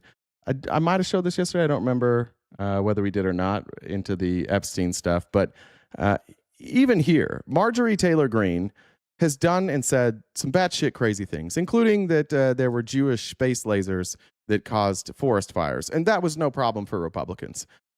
The only time Republicans had a problem with Marjorie Taylor Greene is when she's like, we should expose men who abuse children. And they're like, no, you got to go. We all know you were a longtime loyal supporter of President Trump, but you broke with him in part because you felt he was too focused on foreign affairs rather than the America First promises he made on the campaign trail. As we enter day 17 of the Iran war, do you believe the president's voters can trust him? Well, just to be clear, the president broke with me over the Epstein files. So that always has to be said. He called me a traitor because I stood with women who were raped when they were 14 and 16. But I do completely disagree where the president has led the country. You know what? It makes absolutely no sense, Pamela, going into midterm elections. Let's remove Donald Trump out of it. Let's just put any president in there. Why would an American president lead his political party into the midterms, waging a full-scale major war, completely unprovoked on Iran, on behalf of Israel? And that's the way most Americans see it. They see this is for Israel, not for America. Why would an American president do that, which is forcing gas prices to hike right here going into spring break, where families are going to be driving out of town, going into summer, declaring and waging a major full-scale war that seems to have no end in sight, that is not de-escalating, it's escalating every single day. And it just doesn't make sense. And the American people did not vote for this. This is not what we campaigned for, Pamela. I went to, I can't even tell you, countless rallies all over the country for President Trump, campaigning for him and Republicans because we wanted to win. And we said on every single rally stage, no more foreign wars, no more regime change. It's time to put America first. And this is a complete betrayal of those campaign promises. So is J-Sex, brother, listen, shut the fuck up. Stop it. You have been so indoctrinated by the manosphere. You got to knock it off. These are the dumbest motherfuckers on earth. The manosphere guys are so goddamn dumb. Why do you believe them? Why do you think that they have answers? These are obviously miserable people. Just fucking relax. Stop worrying about the differences between men and women. Just be normal for like 2 seconds. Big mistake by Donald Trump to make an enemy out of Marjorie Taylor Greene, by the way, because she will never stop talking. She will talk and talk and talk. And now that there's no reason for her to back Donald Trump, she can just keep hitting him over the head with this over and over. And unfortunately for him, what she's saying is absolutely true. This isn't what Republicans voted for. Now, some of them are cucky little bitches that just like whatever Donald Trump does is fine. But this is a split within MAGA, and we're going to see some of that today. But before we get into that, I do want to cover, because she mentioned Epstein, I want to show two videos from Becca Day. We haven't covered any Epstein stuff for a while, so I wanted to get these in. If you're not following Becca Day, Bekahdayyy, she's incredible. I don't know if there's anybody who is more on top of stuff coming out of the Epstein files than Becca Day. But she has found and I finally identified this man, which maybe 2 or 3 months ago, she put out a video trying to identify who this was, and we finally know who this person is. Someone in the forums was able to finally identify who this man is, who is in multiple photos in the files. And after I read and began doing some research on who this man is, people need to be aware of who he is immediately, especially if you are in New York, especially if you have children. Here is the user in the forums who was able to identify this person. This person in the photos, this man is named Alex Resnick. And as you can see, his name appears in the files. This photo appears many, many more times than those mentioned. So here's a photo of him at Zorro Ranch, I believe. And in the album that many of the photos of him are in, he is with young girls. I'll put the file name and everything, but you can see if you go through this file, there's... Guys, bad news. Internet trolls that spend 4 hours a day obsessing over me have revoked my man card. I'm sorry. I'll jump on some YouTube chats later and spend all day trying to beg for somebody's attention. Sorry. I don't need the man card, though. We're good on that. Redacted photos of girls who are completely undressed, Alex Resnick just posing in different parts of Jeffrey's properties, etc., etc. Here's another photo of Alex Resnick from the files. Here is what Alex Resnick looks like in present day. And when I tell you what this man does for a living, you are going to fall out of your seat. So if you go to Alex Resnick's Facebook, you're going to see a bunch of photos of children. I have discovered that these are his children that he shares with his partner. Here is a photo of Alex Resnick and his partner. Here's another photo of Alex Resnick and his partner. They had twin boys through a surrogate back in 2015, if I'm not mistaken. Here's a photo of Alex Resnick and his partner in front of the White House. And here is a family photo of Alex Resnick and his 3 children and his partner. And I will say, I do not like how this man posts his children on social media. But per the post in the forums and per his Facebook, we can see that Alex Resnick works at a place called Complete Playground. In fact, he owns a place called Complete Playground. As you can see from this article, owner and mastermind Alex Resnick is the father of 3 young boys, one of whom is neurodivergent. His son has autism spectrum disorder and struggled to learn and speak as a young boy. Resnick, who is Israeli-Ukrainian, detests how his son's disorder is being treated in America and saw many innovative processes being used abroad in Europe, namely interactive, innovative playground spaces. Through such spaces, Resnick saw his son flourish and develop fast. Sorry, let me get to these comments before we move on too far. Chrissy said, do you think Andrew lets her open the pickle jars in the house? I don't know. Somebody's got to open them. And Amber said, in the 1950s, women were on barbiturates, tranquilizers, and amphetamines. 1960s and 70s, they took Valium and Quaaludes. Before feminism, we were on a lot. It's not aware of that. Faster than ever before. So Alex Resnick, who is in the files, owns this indoor playground that is in New York City that is open and busy and booked in present day. They offer like day camps for kids, summer camps, child care, swimming lessons, gymnastics, like everything. It's so popular, Anderson Cooper and his husband brought their child to Complete Playground. Here they are pictured with Alex Resnick, who is in the It's crazy how wide his face is getting over the years. He's got like Barry Bonds syndrome. Huge shout out to the person on the forums who was able to identify Alex Resnick and is beginning to sound the alarm. And I'm hoping to amplify that and sound the alarm because that man has no business around children. Thanks, Johnny. I'll read that later. Let me be so clear. Him having no business being around children has nothing to do with who his romantic partner is and has nothing to do with how he identifies himself. It has everything to do with who he chose to be friends with, whose island he chose to attend, who he chose to email back and forth with, the victims that he chose to spend time with. So if you are in New York, if you have children, please let people know that the owner of this establishment is in the files and is an associate of Jeffrey. All right, and then a follow-up here after we've now identified this person. She did a follow-up this morning. I think it was this morning. That's when I saw it. Up here. Owner of Complete Playground is pictured in many photos in the files from the DOJ website. Today, I got a DM from Complete Playground telling me to take my video down. And the reasoning for this is because the video creates a false implication. All right, cool. Before this goes, Ramboni, we're going to mute you for the entire live. Your only option now to speak is to come up here. I'm tired of you complaining that you make good arguments. I'm not reading your fucking chats all day. You know how to come up here. You can message GenDub1 on Discord, and you can come up and you can use your voice. But I'm getting tired of your complaining. J-Sex, you're probably next. You cowardly little bitches. You're here every day. You know how to come talk to me. Stop begging for my attention and come up. But get your man card, untuck your balls, and come up here and have a little bit of courage. We can have a discussion.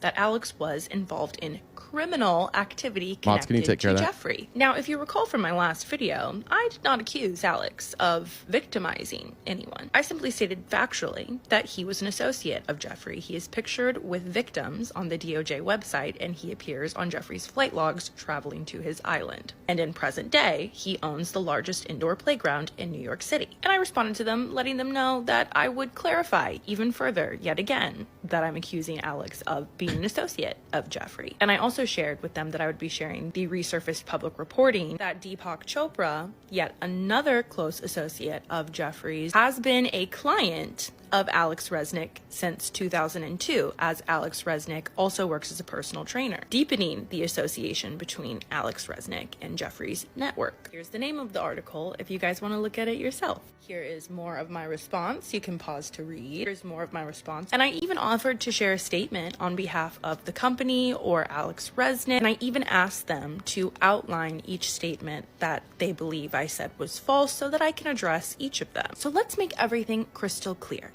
Fact. Alex Resnick is in the files, pictured with who we are told are victims of Jeffrey. And if this wasn't the United States of America, where we have the most worthless DOJ possible who refuses to investigate anything, this would be investigated. He would be called in and we would have a conversation, just like they're doing in the UK. Today in the UK, they're going over flight logs from, I don't remember which airport, but where Epstein was clearly trafficking people in and out from that airport. We obviously have that in Newark. We obviously have that in New York. We obviously have that in Palm Beach. We obviously have that in New Mexico. But is our DOJ going to do anything about that? No, nobody's even heard from Pam Bondi. Where the fuck is Pam Bondi? Where is Kash Patel? They're not going to investigate any of this. It's up to TikTokers like Becca Day. No disrespect, because I love Becca Day. But this is what we do in America. We have to rely on independent journalists to cover this shit because our Department of Justice won't do a goddamn thing. Stephelson said register to vote. Good reminder. They are blurred out. Here is another photo of Alex Resnick. It appears he has his arm around what appears to be a young victim. In fact, this is a photo of Alex Resnick on Jeffrey's New Mexico property, Zorro Ranch. Alex Resnick factually traveled to Jeffrey's island and is on the flight log. Good point. That's not true about the DOJ. They did go after Tish James and Jerome Powell. Good point. Logs that are on the DOJ's government website. You can go to this file number and this file number to see more photos and flight logs. It is a fact that one of Jeffrey's longtime associates, Deepak Chopra, has been a client of Alex Resnick since at least 2002, and that article was published in 2010. And it is a fact that Alex Resnick in present day founded and owns the largest indoor playground in New York City, Complete Playground. It is also a fact that he has posted Anderson Cooper and his family on more than one occasion when Anderson Cooper brought his child to Complete Playground, and Alex has publicly stated on his social media that Anderson Cooper is a friend. And like I said in my message to them, as a mother, I would want to be aware if a place that I... Pink says, if you can revoke someone's man card, wouldn't that mean that gender is a social construct and that trans identities would be valid in their eyes? Uh-oh. Good thinking, Pink. Frequented with my children, specifically for my children, was owned by anyone in Jeffrey's network. And just to clarify, to make it abundantly clear, am I accusing Alex of victimizing anyone? No. Am I accusing Alex of harming anyone? No. What I am doing is sharing the factual information that Alex Resnick appears in the files, traveled on Jeffrey's plane. Well, hold on. For everybody saying, whoa, Anderson too. Anderson Cooper just went to he has this big indoor playground. Those pictures with Anderson Cooper are not from the Epstein files. Those are from, I assume, either his social media or the social media of his business. I don't know that. I mean, we saw this guy in the Epstein files. Nobody knew who he was. They've just now identified who this guy was. So let's not tie in Anderson Cooper there for going to a business. His island, pictured with victims, and now in present day, owns the largest indoor playground in New York City. And as a parent, that's information No, she's repeating this information, Bertie. that I know New York City parents would want to be aware of. If they want to send me a cease and desist or sue me for sharing that information, so be it. This isn't my first rodeo. I am fully aware that people can sue when you tell the truth. That's okay. Hopefully I have cleared it up now that I'm not accusing Alex of being a criminal. I'm just putting a magnifying glass on the files, and unfortunately, Alex Resnick is in them. There you go. Great job by Becca Day, as always. I like to highlight her journalism. She's great. Make sure you follow her. I don't know if she's on YouTube and TikTok, but I usually see her on TikTok and Twitter. All right. We talked a little bit about this, and I get accused of being anti-capitalist a lot, and probably fair. That's probably fair. I don't think that I necessarily was so against capitalism when I started doing this, but the further and further we get into this, and the more you start to understand who controls these levers, and again, the theme of today's show is going to be who's controlling the levers of Donald Trump, we see over and over again that the richest people among us are the ones that are making the decisions. And I came across this video. It's not really that political. This is, it's _ period she I love, so SHEILOVE. And I just thought this was super interesting. I remember back in my Joe Rogan days, I remember Joe Rogan complaining about, I think you say it Huawei. I think Huawei is how you say it. It's a Chinese electronic company, and we banned all their products in the United States. And the reason that we banned it was because that they stated it was banned is because it had spy software, and the Chinese government would spy on us like they don't already make like all our other shit anyways. But really what it was is it's the same thing that we did with BYD electric vehicles and Tesla. BYD electric vehicles started catching up to Tesla. Initially, Elon made fun of them. He's like, look at these piece of shit BYD vehicles. And then within 5 years, they were better than Tesla.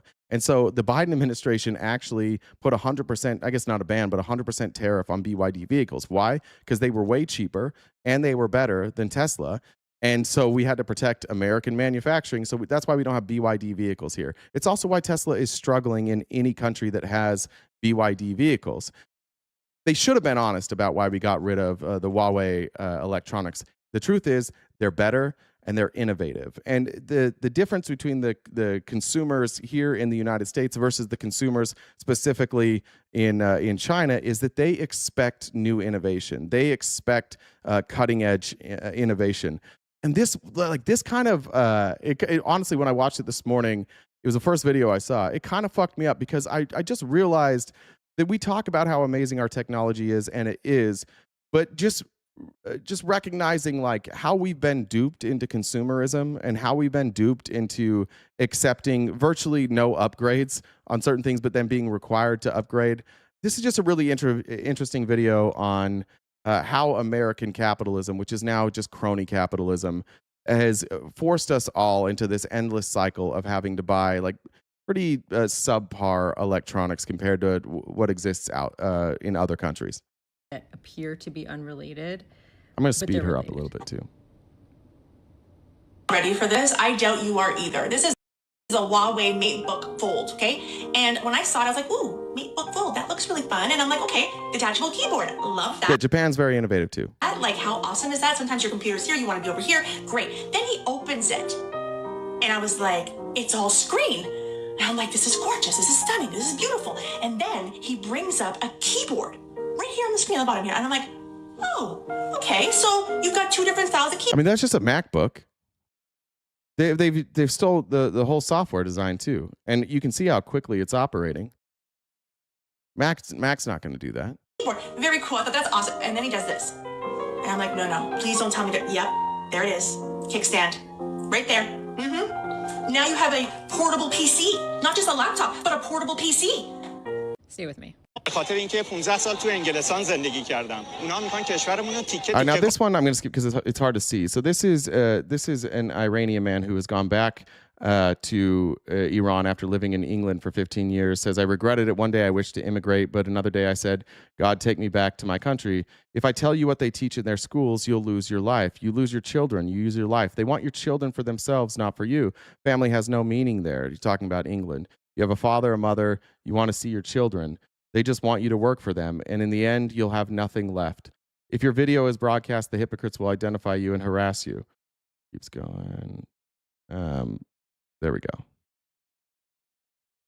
Able to follow along with the subtitles on that. And even if you were, I want to give you a little bit more context because I speak Farsi. And there's a little bit more meaning to it than what was being translated directly. That guy is in Tehran after having lived in England for 15 years. And they ask him, why'd you come?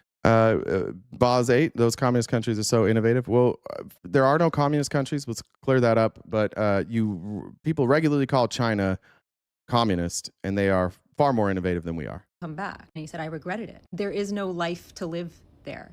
They want your children for themselves. They don't want you to have your children. They take them away from you for half the day for school, and you have no idea where they're teaching them at the school. And family means nothing. It's like they completely disregard the fact that you have a family, that you have a mother, that you have a father, that you have kids that you want to see and spend time with. Family means nothing. They don't want you to have your kids or your family. They want your kids for themselves. How does this relate to Huawei and that tablet turned laptop turned desktop? In a video I posted like 2 days ago, I made a throwaway comment about how we here are being farmed. And when I saw that video of this very innovative, very useful Huawei device, I instantly thought of the days when this, like, cell phones were like new-ish, you know? Tucker, I'm not surprised that you don't understand what I'm saying right now. I'm not complaining about technology or our lack of technology. Stay with us here, bud. Do me a favor today. Just today. Today, listen with your ears. Listen to understand, not to respond. Have an open mind. You don't need a red, white, and blue erection at all times. Other countries do stuff better than us. And the reason we cover why other countries do stuff better than us is not to bash on America. It's to say we could be better. And I do think that this is largely a difference between progressives and conservatives, even just like definitionally. Conservatives are terrified of anything new. They're terrified of progress. They're terrified of admitting that, like, we could change things. The way that we do school here is so outdated. Why do we have school for 8 hours? Because they want parents to be working. Because everything is about money, money, money, work, work, work. So we have to do it. So what are you going to do with your kid? They still want you to have kids because you got to replace the workforce, right? So what do? You put kids in school for 8 hours. And then we don't really fund the schools either. So every kid is getting the same exact education in a public school. Go look at these other countries and the way that they school their children. They're not just learning like the basics. A lot of them are getting like life training. A lot of them early on, they're identified as like, oh, this is a career field they might be more likely to be in. And so they'll have specialty training. But they'll have 2, 3, 4 hours of school. And then they'll be doing some sort of like vocational training. There's nothing like manly or patriotic or whatever you think it is. Just be like, America's the best. Never point out any of our problems. That's the bitch assery that we expect from conservatives in general. So today, do me one favor, and today, open your mind and say, whatever you think of America, you can still think we're the greatest country in the world. But if you think that we can't do anything wrong, that's a silly way to view this. Think of the things we could do better in this country. And what conservatives generally think we can do better in this country is do things the old way. And when you think about that, just like psychologically, that makes sense. Like, all of us think that things were better when we were kids. Why is that? Because we were happy. That's why. Simple things made us happy. Why is that? We didn't have to go to jobs. There wasn't the stress of trying to provide for a family. There wasn't the stress of like, oh, I work really fucking hard, but I can't afford like basic necessities. Oh, I have to work hard. I can't ever take a vacation. And then that has been like deemed patriotic. And that like in the manosphere, like that has been deemed like a real man works 80 hours a week.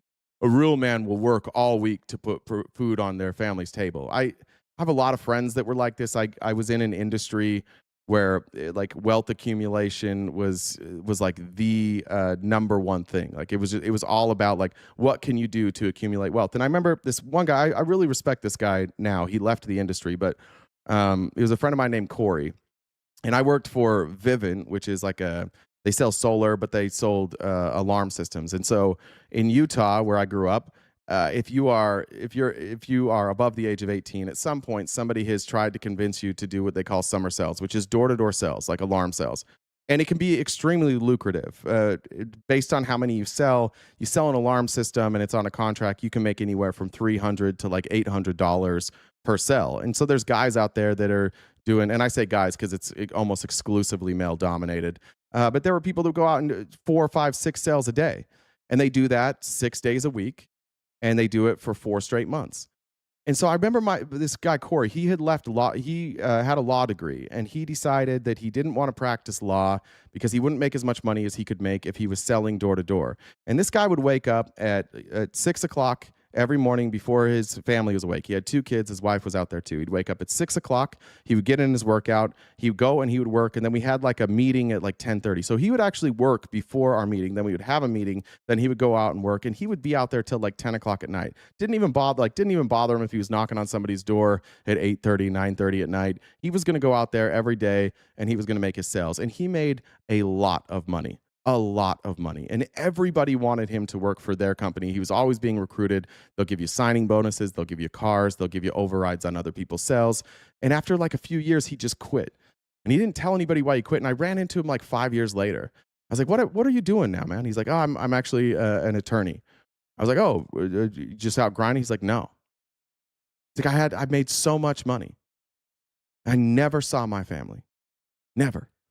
I was gone in the morning. He's like, I just bought into that thing that like my role as a provider was to go and make all this money so my family could be comfortable, but my wife wasn't happy. My kids barely knew who I was. And so I came back and I took a job as a lawyer working 9 to 5. And he's like, I work 9 to 5 and then I go home. I don't take my work home with me. I don't work extra hours. He's like, I make way less money now, but I'm much happier. And like, I do feel like I can have a presence with my family. And I like that's what like conservatism doesn't teach you to do. One of my favorite characters in Parks and Rec is Larry, or he changes his name like a million times. Is it Larry? Yeah. And when he retires, they ask him about working in the same job for however many years, like 40 years. He's like, I took this job because I saw my family for breakfast. I saw my family when I got home, and I had a nice. I was able to have a timeshare in where was his timeshare in somewhere in India, and I can't remember where it was. But like that is frowned upon by the manosphere. The person that works 9 to 5 works the least amount of hours they possibly can, so they can spend the rest of their time with their family. And other countries are like that. You go down. I spend a lot of time in Mexico, and there's a town that I go to, and it's kind of an interesting place. There's a beach there where the hotels and the restaurants are, and a lot of people work down there. And then there's like a mile of jungle, and then you get into the town where everybody lives, and it's really cool. Like they all work, they're there all day. Like it's a lot of restaurants. It's touristy stuff too. It's groceries, electronic stores. But at the end of the night, nobody goes home. They all just like congregate. Everybody that owns a restaurant, their family's there, and then they're up until like 1, 2 o'clock in the morning, and they're back to work the next day for lunch. But they work so that they can spend that time with their families.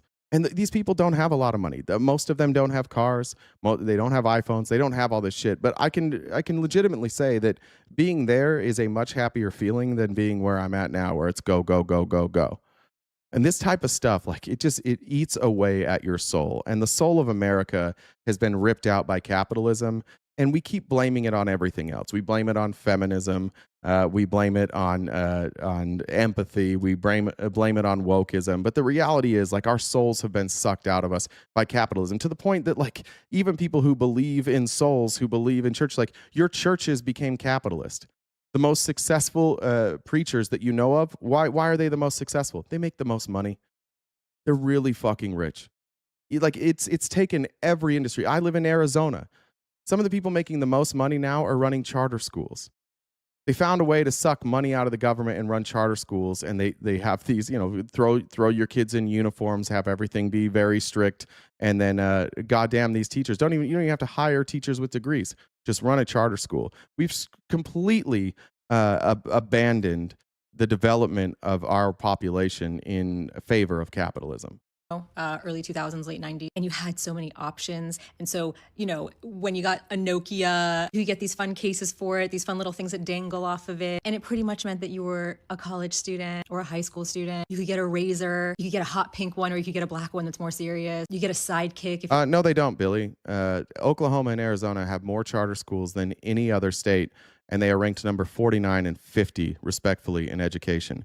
How are you wrong about everything? You're a super texter, but if you're a super texter who means business, you get a BlackBerry. This BlackBerry's got a rollerball. This one's a touchscreen. This one's a hybrid. And so when you were ready to upgrade your phone, you had so many options. And so it was kind of a pleasure to buy something new.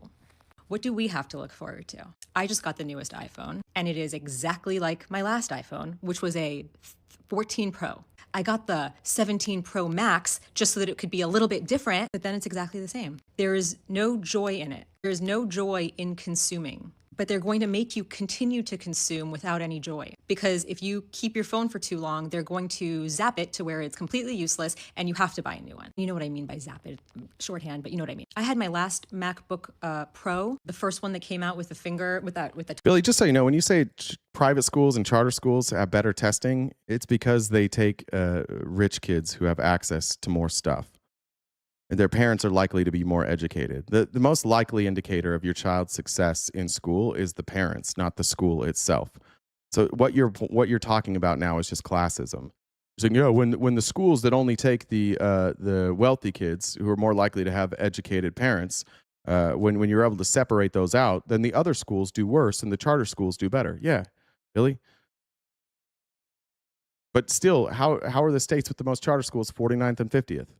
touch bar at the top and the fingerprint reader. I had that one for 10 years. Didn't even notice it was 10 years. Got a new one, it's exactly the fucking same, just a little faster. From iPad to iPad, exactly the fucking same. It's just a big iPhone. They don't innovate, and they allow corporations to influence our legislators to pass laws that make Huawei not legal in the United States because they don't want competition, but they also don't want to innovate because it's cheaper for them to continue to reproduce the exact same thing and force you to consume. Yes, I know that you have a choice to not consume, but eventually you will again. Eventually you will. Eventually it becomes obsolete, and eventually you have to if you want to still be part of the fucking world. But they've taken even that from us. We are being farmed. Family means absolutely nothing. They've pushed the idea that you have to be out of the house by the age of 18 or you're a failure and a loser because they need everyone to have separate households so that they can make more consumers out of you and so that you never have time to take a beat and enjoy your family, enjoy the simple pleasures of life because you are working to exist, you are working to survive. They make things unaffordable so that you're constantly working to survive. And all right, I'm going to end it right there because here's where I want to go with this. This AI move that we're making now is more of this. It will make everybody more like this. They want to remove all of your jobs. They want to take any sort of autonomy or personality out of your job, and they want to replace it with a computer.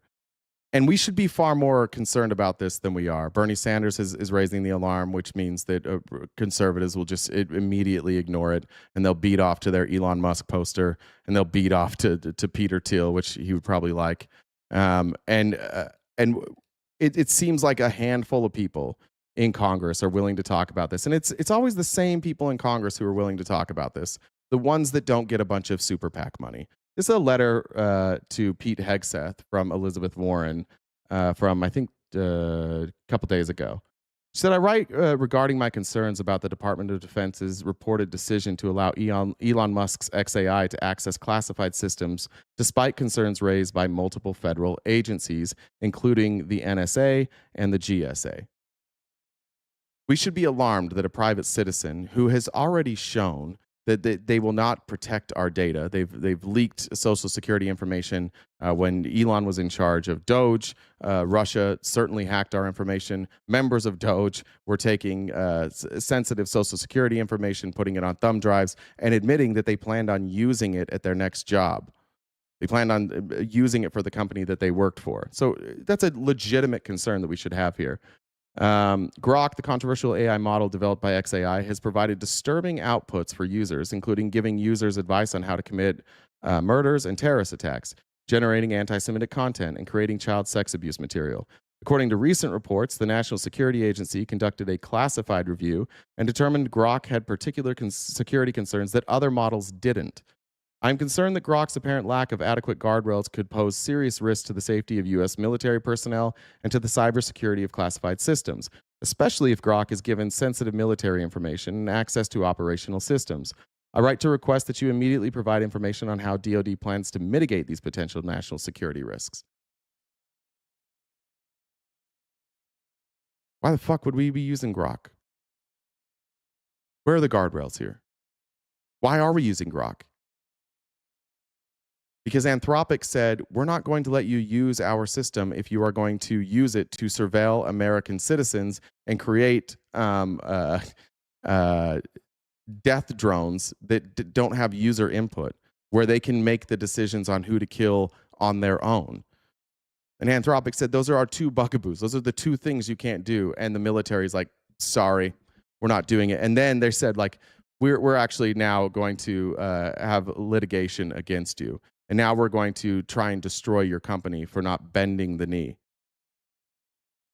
A number of reports have indicated that XAI may not have imposed adequate safeguards for Groks. One concern involves leaks of supposedly private information. Hundreds of thousands of private Grok chat conversations were found on Google last year. Reports indicate that Grok may also...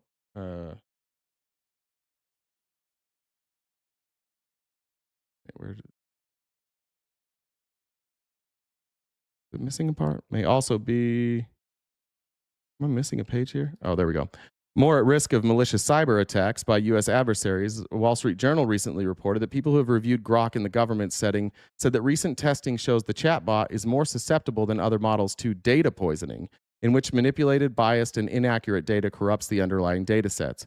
Reports indicate that DoD's chief of responsible AI circulated internal memos warning about Grok's safety issues and stepped down in part over his concerns that safety and governance had become an afterthought amid the Defense Department's intense push to expand AI capabilities. Grok has also repeatedly generated offensive and illegal content, including child sex abuse material. Researchers estimated that Grok produced more than 3 million sexual images, including more than 23,000 images of children, leading to numerous formal investigations by state attorneys generals and U.S. allies. Seem like a good program to be putting in our government? Does it seem like a good idea? Absolutely no guardrails. And Elon doesn't want guardrails. Elon largely ignored this until the Attorney General started suing him. As Secretary of Defense, you're responsible for protecting highly sensitive and classified information and procuring the best tools through a competitive acquisition process. But under your leadership, the department awarded XAI a contract worth up to $200 million under circumstances that have raised questions about the process for including XAI, because XAI didn't have the kind of reputation or track record that typically leads to lucrative government contracts. DoD has strict requirements for access to classified information and systems, including security clearance, processes for personnel, and certification mandates for contractors. These policies are designed to protect national security information, including information in which the unauthorized disclosure could reasonably be expected to cause exceptionally grave damage to the national security. For Grok to leak government information, this could reveal sensitive military plans, U.S. intelligence efforts, and potentially put service members in danger. It is unclear what assurances or documentation XI has provided to the Department of Defense about Grok's security safeguards, data handling practices, or safety controls, and whether DoD has evaluated those assurances before reportedly allowing Grok to access classified systems. The reason I wanted to show that letter is because the people that are currently in the ear of the president, again, the theme of today's show is the president is a puppet, have a stated goal. And their stated goal, this includes Peter Thiel, this includes Mark Andreessen, this includes Elon Musk, their stated goal is to end the American experiment and create an oligarchy. And the way that they decided, and we'll go through this, the way that they have decided to undermine American democracy and complete this takeover is to integrate themselves into the government. We already see that. We see people in extreme positions of power. And those people in extreme positions of power largely aren't the ones you see on TV. The people that you see on TV are the puppets, the dipshits. Why do we have Pete Hegseth as Secretary of Defense? Why did we choose somebody completely unqualified for that job? Somebody with a history of alcohol abuse, somebody with a history of crime, somebody with a history of being an emotional dipshit? Why? Why did we choose such a fuck up as Department of Defense Secretary? Because he can be controlled. It's obvious. He worked for Fox News. They hand him a script and he reads it. You can watch him every day. He walks out with a script to every press conference. And what does he do every time? Blame the media, blame the media, blame the media, talk about Trump derangement syndrome and lick Donald Trump's taint. Meanwhile, he's not the one pulling the strings. It's these tech billionaires. And we'll show you how they consolidated this power. Here is Congressman Aguilar. This was after Ted Lieu's comment earlier, but this is what Congress now is starting to realize, and we got to get behind Congress. We have to get behind Democrats in Congress because this is the 5-alarm fire now. We're at that stage. We're at the stage now of a tipping point where they have so much access, so much information, and their systems are so integrated into our systems that just think of what they can do. Think of the blackmail. Think of the leverage that they have now. You go to Ted Cruz, and Ted Cruz might be like, "Hey, I don't really like this." And you're like, "Okay, cool. Well, we're going to run you over." What are you going to do, Ted Cruz? We'll fund a primary candidate against you. Obviously, it's going to work. We'll put in some dipshit who follows orders. That's why you don't have that many intelligent people on the right. That's why it's just a bunch of like everybody that ran and won in the last 10 years as a Republican ran on, "I love Donald Trump. I do whatever Donald Trump says." Kimmy says, "Can we play a game?" Joshua from War Games, thank you. Just a reminder, guys, we are crowdfunded. I'm going to have a hard time keeping up with comments today. I'll try and do a good job with that, but it's going to be extensive. This today's show is not going to be for everybody. Well, I fully expect a much lower viewer turnout today than normal because we're going to get in deep. But if you can help us knock out our gift goal by the end of the live, we got hour and 45 minutes or so left. That'd be greatly appreciated, and I'll try and get to those in real time. You got Venmo, Cash App, PayPal, TikTok, gifts, bits, and shit, and then, of course, Super Chats over on YouTube. Okay, here's Aguilar. Of defense and Anthropic and the contract. Does Congress need to step up here and set some parameters as to what is in these contracts and how the DoD can be using these major AI companies? Yes, and I think the National Defense Authorization Act will be the first opportunity for members to weigh in from a policy perspective. If we need to add in language on the appropriations side as well, but this is a policy and a funding issue that is incredibly important. I'm going to address that, John, in a second. This is worth Congress weighing in, and it's something that we. To be honest, I've served on the House Armed Services Committee. I've served as a defense appropriator. It never occurred to me that an administration would come in and want to use only AI to target and to kill people and to have no humans in the kill chain making decisions. Do you think that's a good idea? The bootlickers here, you think that's a good idea? To have the Department of Defense have no human interaction in the kill chain, just have AI determine who they're going to kill? This is shocking, and this wouldn't be the case in any other administration. But that's clearly the authority that Pete Hegseth wants. And so it's a lot of Skynet comments, yeah. Scary, but because of how the administration has acted, it's going to necessitate policy. And so I think that's what Democrats want to ensure happens, and will take multiple opportunities in order to get there. It's interesting that a lot of you are mentioning like Minority Report and Terminator and RoboCop. What's the other? iRobot. The people behind all of this, they're all fucking, and I say this respectfully because we have a lot of sci-fi nerds here. I use the word nerd as a term of endearment, but like these are all a bunch of sci-fi fucking nerds who own tech companies now, and they've been dreaming about this their entire life, and they get to be the ones in charge of it. And whether they believe they're the bad guy or not, or whether they believe that they actually have an answer for a better world, we can leave that up for your judgment, but we know how this ends. You never want to give a handful of people this much power. And we now have a situation where these tech moguls have more power than like an average member of Congress. They're in Trump's pocket, and everybody in Congress on the Republican side is also in Trump's pocket. Or I guess Trump's in their pocket, and then the Republicans are in Trump's pocket. That's how I meant to say that. So they don't really have any power. Everybody knows now, if you're a Republican, you just have to go along with what these AI oligarchs want you to do. Otherwise, Trump's going to get rid of you because they own Donald Trump. And we'll explain how that happened here. This is Whitney Webb. I know a lot of you guys love Whitney Webb, but here's Whitney Webb to explain kind of the theme here of like this myth that Trump is in charge, like Trump is the ringleader, that Trump is the idea guy. He's not. He's completely owned. This whole idea that Trump is in charge of what his administration does, I don't agree with at all. I think Trump was chosen because I want to say they're not all up for sale. I disagree with that, Kai Mill. I don't think they're all up for sale. I don't think the Republicans have any option other than to do what Donald Trump tells them to do. Now they can take money. They can take money from the same people Trump is taking money for, but they can't sell out to some other interest that's runs contrary to anything Trump might want. Then they're cooked.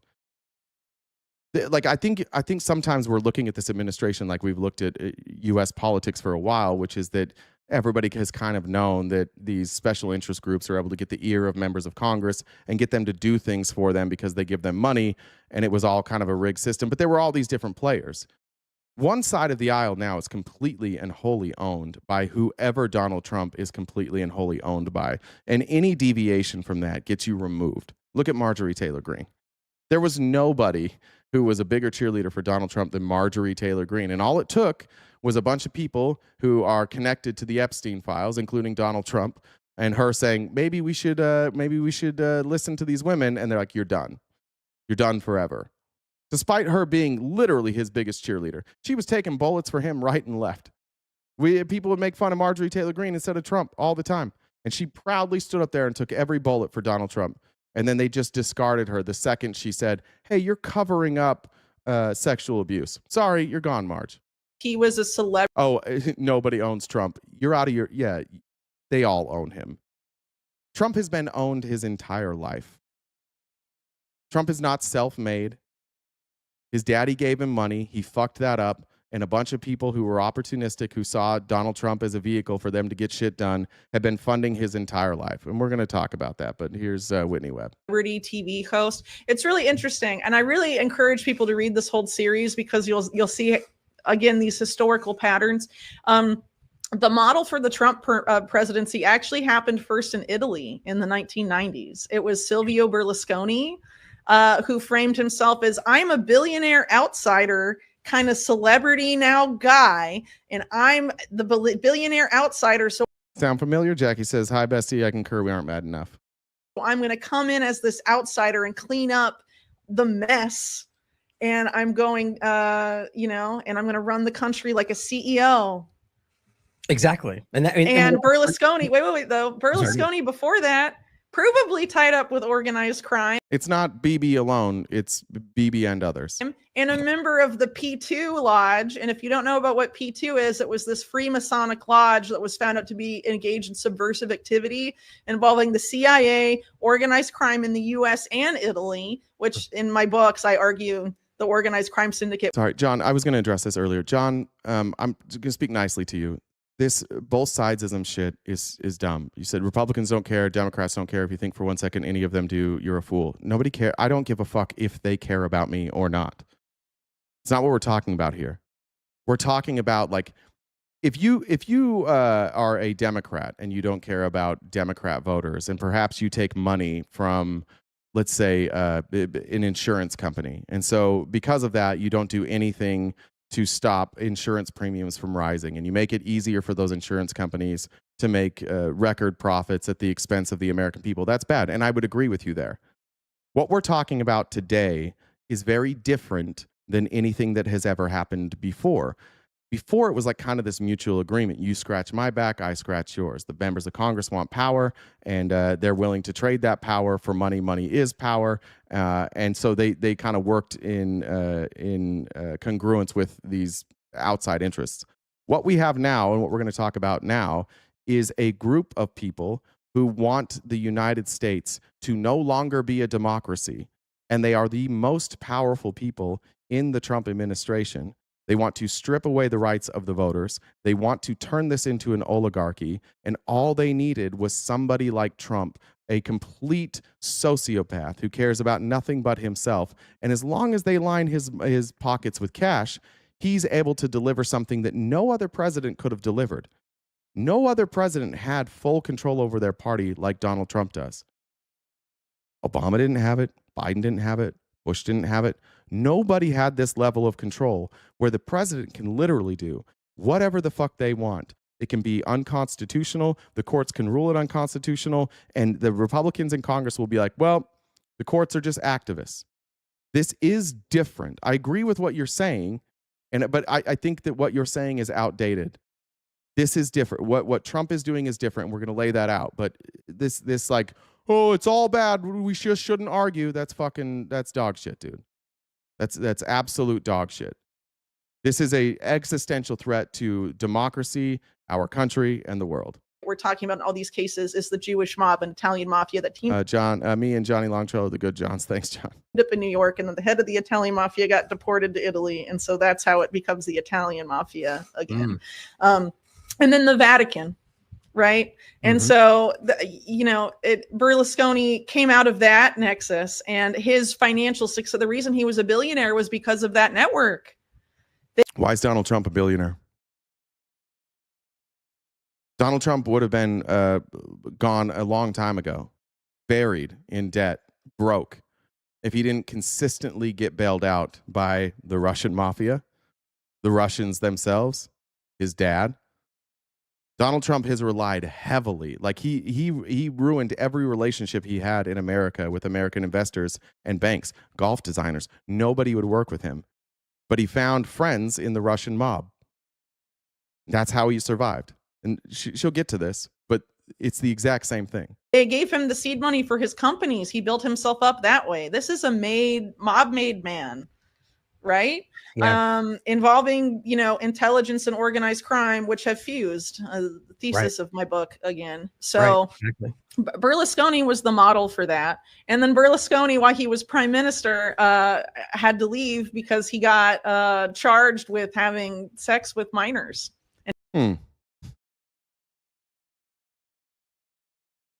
President makes all his money through the mafia, gets elevated, and there's a scandal with minors involving other prominent mafia members and oligarchs. Huh. Sounds familiar. His wife left him because he was surrounding himself with minors. Bunga bunga parties, they were called. So I don't know. Trump is also a man that before being a politician had, organized crime ties, specifically to the Simeon Mogilevich group, which the U.S. mainstream media framed as a basis for Russiagate reporting for a long time because he's nominally Ukrainian, but he's a big guy in the Russian mob. But Simeon Mogilevich was a key business partner of Robert Maxwell at the time that Donald Trump was partying on Robert Maxwell's yacht, the Lady Ghislaine, and Simeon Mogilevich was able to penetrate the U.S. financial system because Robert Maxwell got him an Israeli passport. So that whole organized crime syndicate, a la Mogilevich, is a transnational one that spans Russia, Israel, and the United States, and that's why. You guys know that name? You guys know that name, Mogilevich? So now it's tied back to Maxwell and Epstein now too. What we're saying, and take all these connections back, drag them out, and when we start talking about the tech billionaires who own Trump now, you'll see that they're connected through these same networks. The Russiagate reporting never really had anything meaty to grab on because they left out the Israel part. Exactly. The whole and when it touched that. And so it's really, but it's, as I note in this series, the part, how it ties into Berlusconi, it's the same crowd. In Europe, they did Operation Gladio, that Nexus P2, which was regime change ops, and wholesale slaughter of European civilians to prevent certain people from getting elected, supposedly to fight the communists, and all of this stuff. But Weird, isn't that? That what these guys got elected for? Aren't you guys all fighting us, the communists? I mean, these are intelligence ops involving the mob that go back a long time. And so the Trump model is really not that different than the Silvio Berlusconi model. And the first two people that I wrote about in this series are close friends of Trump that are also very close to Silvio Berlusconi, and also have important roles in the Epstein network in terms of trafficking. Right. The first one being Flavio Briatore, who was accused by Epstein's former butler of sex trafficking, along with Jean-Luc Brunel, Ghislaine Maxwell, Leslie Wexner, Eva and Glenn Dubin. He has a pretty good track record, honestly. I mean, he's been dead well before Epstein was arrested in 2019, so no one's been able to ask him how he knew. He also said Trump was, he also flagged Trump in that. So, important to keep all of that in mind. And then the other person is Paolo Zampoli, who's the person that introduced Trump and Melania and was a modeling agent. Again, a protege of John Casablancas of Elite Models, and had a lot of overlap with Epstein in the modeling world, and then went on to work for Trump, and then a bunch of shady United Nations buying citizenship stuff, and then Ghislaine Maxwell's Terramar. So this is a transnational network, Right. End of story. Yeah. And, obviously it involves Israel to a significant degree, but again, it's transnational. So the power structure is above the nation state. Right. So it doesn't begin and end with Israel.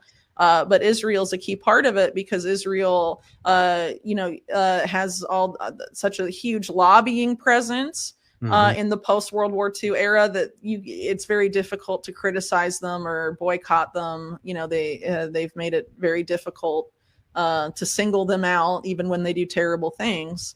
And I think the transnational mob, or whatever you want to call them, utilizes that to their advantage all the time, because the stuff that's too. Leon said, when I lived in Italy for a bit, they would say when they realized I was America, "Bunga bunga Trump." Jesus.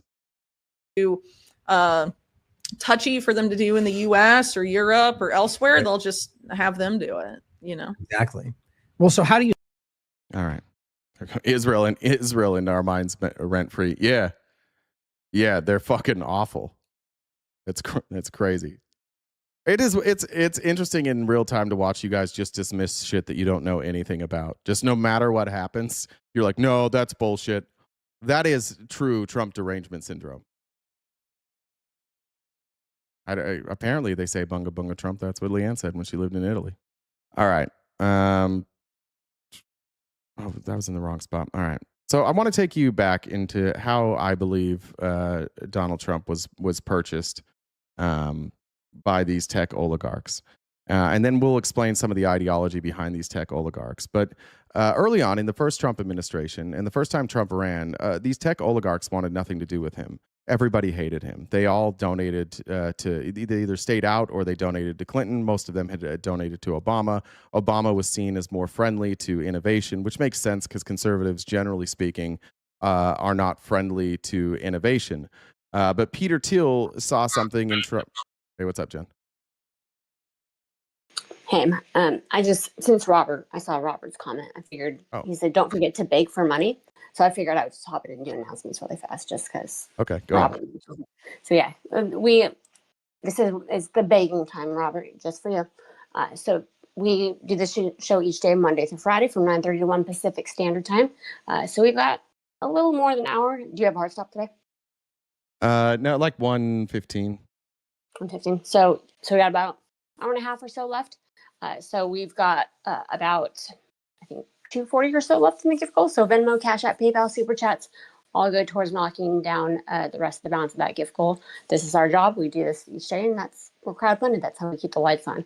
So if you guys could help us out, if we did a dollar train between everybody watching, we could wrap that up in no time. So like I said, the pay links that are there or Super Chats, that would be awesome.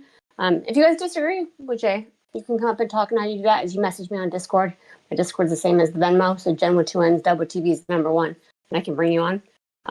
Check out the link tree in the bio. We're on most social media platforms. We've got merch. Jay's on Cameo. We upload these episodes to Spotify.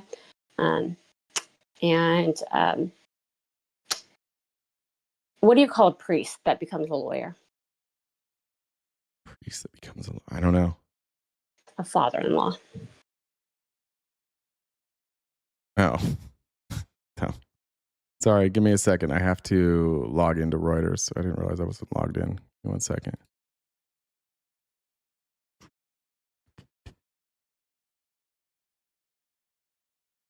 Does that make you feel better, Robert? Do you feel better now? Now that you got us asking for money? What would you do, Robert, while I'm pulling this up? What would you do if your job's just like, we're not going to pay you anymore?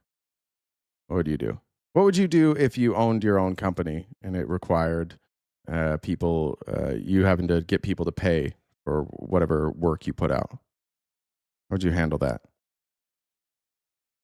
Just out of curiosity. If I'm putting out content, how would you like me to get paid for the content that we put out here? Is there a better way that would not make you feel so sad about all this? I want you to feel comfortable, Robert. Is there a different way we can bring this up without it ruining your day? You still here? All right, this should work now. Let me sign in. Oh, it's signed in. Okay. All right. June 6th, 2024. On an afternoon where Donald Trump went to Las Vegas and where multiple people passed out due to excessive heat in Las Vegas for a rally that happened in the middle of the fucking day at a park. And it happened at a park because a lot of people won't allow Donald Trump to use their venues anymore because he never pays them. Donald Trump moved his rally into the middle of the afternoon, made people stand there and get heat stroke so that he could go to later that night, head to San Francisco for this fundraiser. At that fundraiser, then candidate Trump raised $12 million. Two sources said at an event hosted by 2 tech venture capitalists in San Francisco that drew Silicon Valley investors turned off by the Biden administration policies. Venture capitalist David Sachs, who is in this administration as the crypto czar, and Chamath Palihapitiya, I never know if I say that correctly, who is actually kind of like grown a little cold with Donald Trump, held the reception and dinner with Trump at the Sachs swanky mansion in the Pacific Heights neighborhood, according to an invitation seen by Reuters.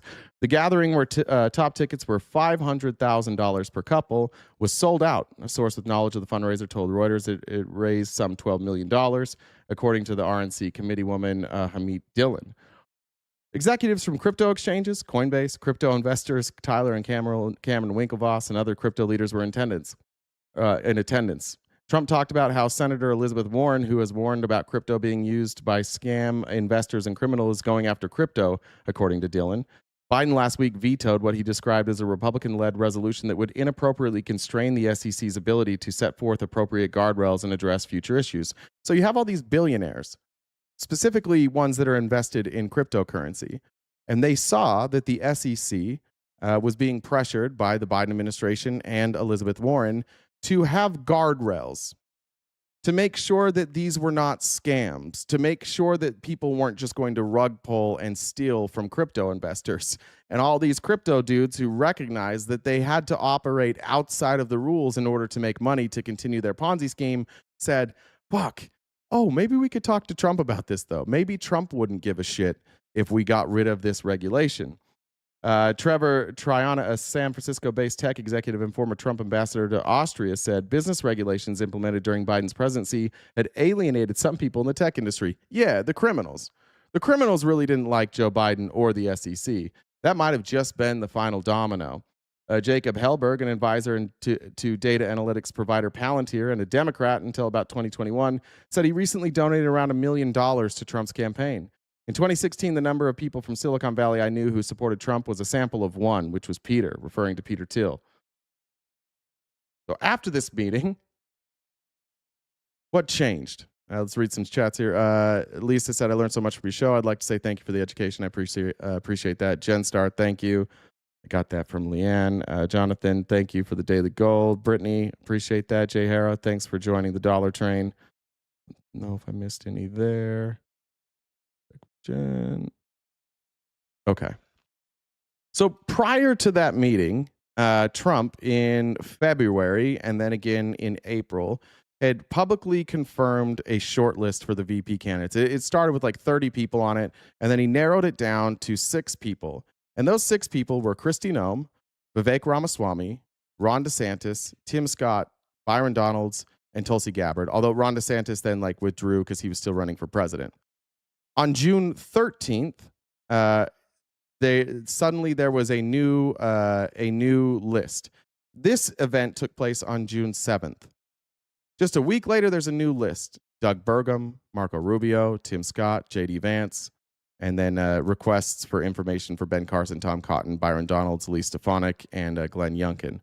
But suddenly, this short list, which included Kristi Noem, who was a governor, Vivek Ramaswamy, who was a scammer, Ron DeSantis, obviously a governor, Tim Scott, Byron Donalds, Tulsi Gabbard, all these politicians, suddenly it was Doug Burgum, a lobbyist. It was Marco Rubio. It was Tim Scott. And then it was weirdly J.D. Vance. Remember J.D. Vance, the guy who called Trump Hitler? The guy who said that if it came down to it, he would vote for Clinton over Trump? The guy who called him a criminal? Said he would that he was America's Hitler? That he would ruin this country? Suddenly, after this meeting, J.D. Vance is on the short list. You know who was at that meeting out of all those people? J.D. Vance. You know who put that meeting together? J.D. Vance. J.D. Vance coordinated that entire fundraiser, and then suddenly he was on the short list. And who funded J.D. Vance's business failures? Peter Thiel. Who funded J.D. Vance's Senate campaign? Peter Thiel. Why would J.D. Vance suddenly be on the short list as a VP candidate when Trump despised him? Why did J.D. Vance suddenly have this change of heart on Donald Trump? Because he is an asset. He's a Peter Thiel asset. Peter Thiel took him out of Yale, helped him write his book, helped him with the ghostwriter, then helped him fund his business failure, then got him elected to a member of the Senate. He was the asset, and Peter Thiel wanted to make sure that his cultivated asset was there with Donald Trump. So they set up this meeting. At the time, by the way, Trump had said multiple times that crypto was a scam, that it didn't make sense. He would never be involved in cryptocurrency because it competes against the American dollar. And as soon as he gets this $12 million and whatever else they said at that meeting, all of a sudden Trump's pro-crypto. All of a sudden his family launches World Liberty Financial. And all of a sudden Trump becomes the crypto president. And he starts going after the libertarians, and all these crypto scammers suddenly start pumping him full of money. Isn't that weird? That he changed his whole perspective on crypto after one meeting? Changed his whole short list? That's June 13th, he announces that short list. 2 days later, chooses J.D. Vance. And I think that might have been the same day that Trump got shot at in Butler. I think that might have been June 15th as well. Crypto isn't a scam itself. Well, yeah, it doesn't have to be, but the way that it operates, it's not regulated. It's highly manipulated, and the people with the most money are able to control basically everything. And for everybody else that's investing in crypto, it's a casino. Then all of a sudden, you have J.D. Vance, who went from like the sensible, moderate in the room, and all of a sudden, this J.D. Vance emerges out of kind of nowhere. I mean, this was the guy that didn't like Trump for going after LGBTQ people. This is a guy that went after Trump for like being cruel to poor people. This is a guy who went after Trump for being racist and misogynistic. And all of a sudden he gets a beard. This is pre-Ozempic, and he rolls out and he's this guy now. To do the things that we want to do for our country and for the people who live in it, we have to honestly and aggressively attack the universities in this country. Ladies and gentlemen, Now, for a guy that went to Yale, it is weird for him to say we need to aggressively attack the universities. And I look back, you can go look back at JD Vance, what he had previously said, what he had previously campaigned on. You can go read Hillbilly Elegy. None of this had ever come up before. But where it had come up was with Peter Thiel. And Peter Thiel has been on a decades-long crusade against universities. Peter Thiel, who when he was at Stanford worked for the Stanford Review, and he wrote things beauties like, you know what, we're a little too strict on sexual assault charges. We're too quick to charge people for sexual assault. Some of these things aren't sexual assault. Maybe we need to change the rules around sexual assault. Peter Thiel is also somebody who has been accused of grooming people much in the same way that what's that guy's name? I can see his dumb face. Weinstein did, where he would find these kind of outcasts at these Ivy League schools that he either believed could be conservative or they were conservative, and he would cultivate them. He'd bring them in. He'd have parties with them and stuff. He'd fill them full of drugs and liquor, and then allegedly he would take advantage of them in return for seed money for whatever their venture might be. And it created a lot of loyalty, and it created a power dynamic where these people were loyal. So you can look at JD Vance, and JD Vance hasn't made any of those accusations. We do know that JD Vance got his seed money from Peter Thiel. But all of a sudden, JD Vance completely changed who he was and became this guy. universities do not pursue knowledge and truth. They pursue deceit and lies, and it's time to be honest about that fact. Of course, I imagine that I don't have to convince any of you that this is preposterous, that the universities in our country are fundamentally corrupt and dedicated to deceit and lies. Our universities are so committed to some of the most preposterous dishonesties in the world. You come to... Like what, by the way? What are these preposterous dishonesties? I can tell you what Peter Thiel says.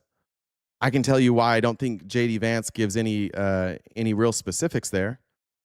Because what Peter Thiel believes is that the stuff that we value isn't really valuable, specifically things like mathematics.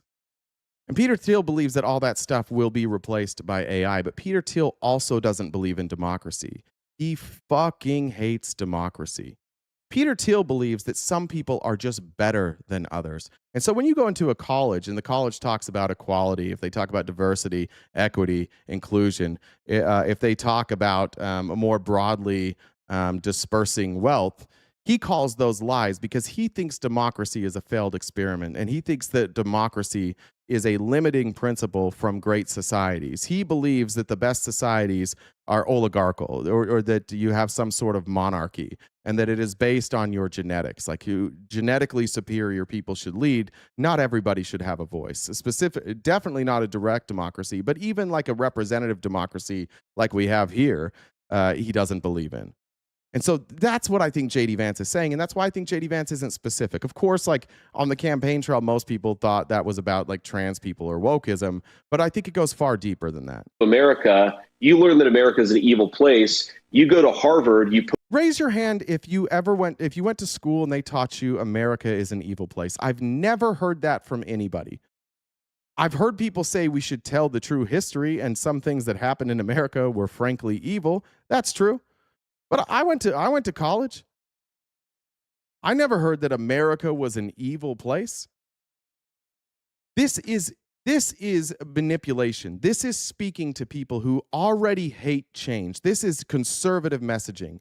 Things used to be great, but now all this progress, things are bad. So we got to go after these schools.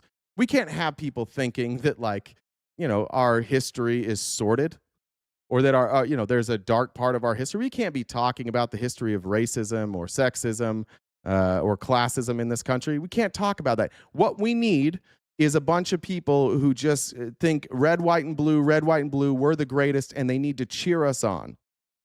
He became the exact opposite of what he was, that he started lecturing people on shut the fuck up. Shut the fuck up about America ever being bad. Listen to us. We will make the changes. Just fall in line. That became the messaging for Trump. And a lot of you just bought it. A lot of you cucky little bitches just bought it. You're still buying it today. Put your preferred pronouns in your biography, and you learn to hate the people who live in the American heartland, right? Harvard University endowment, $41 people in the American heartland have pronouns. Everybody has pronouns. billion of money. A lot of that is going to aggressively promote left-wing radicalism. Harvard University endowment funds some of the most radical anti-American stuff that's out there. Harvard University endowment pays a 0% tax rate. Maybe it's time to tax that endowment, seize the endowment, actually penalize these endowments for being on the wrong side of some of these culture war issues. Literally just became like a culture warrior. We have to take the money from anybody who wants a different culture than I want. They are the enemy. And what these culture wars that they're fighting about are all about your voice and your individualism and your ability to live your life on your terms in this country. That is a threat to them. And we'll get to that. Rhonda, thanks for joining the Dollar Train, as well as Matthew and Jonathan. And Becky said, Antifa Tuesday. Love you, Jay and Jen. Thank you very much for that.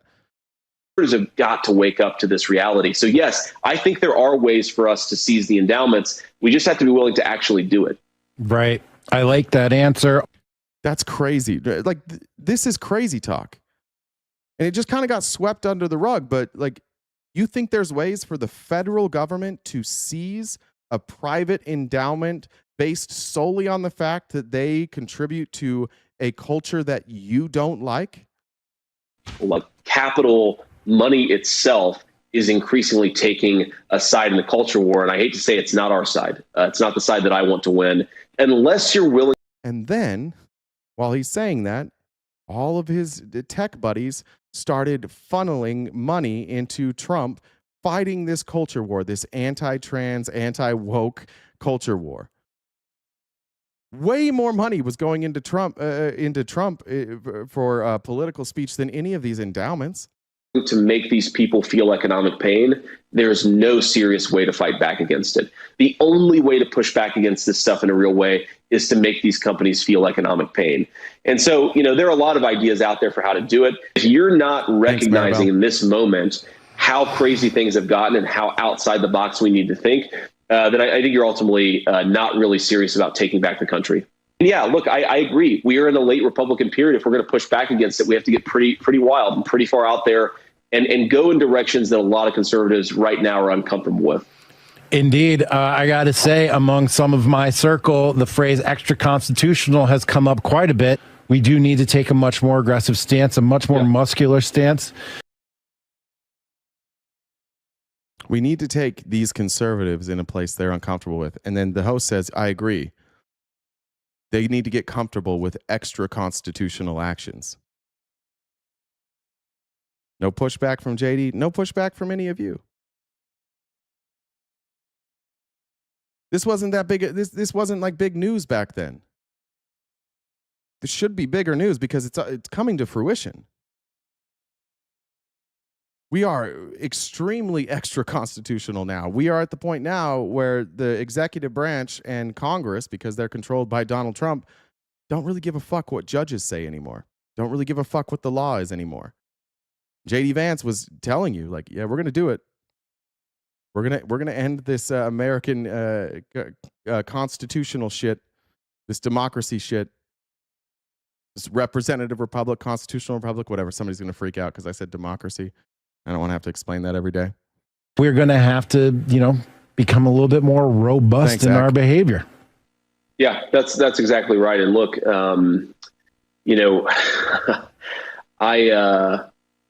I think that what's so difficult about this moment for conservatives is that Lee said a pittance for all your work and insight. Thank you. Kristen said Antifa Tuesday. Appreciate you. That we love the country so much that we don't want to admit to ourselves how far gone things are.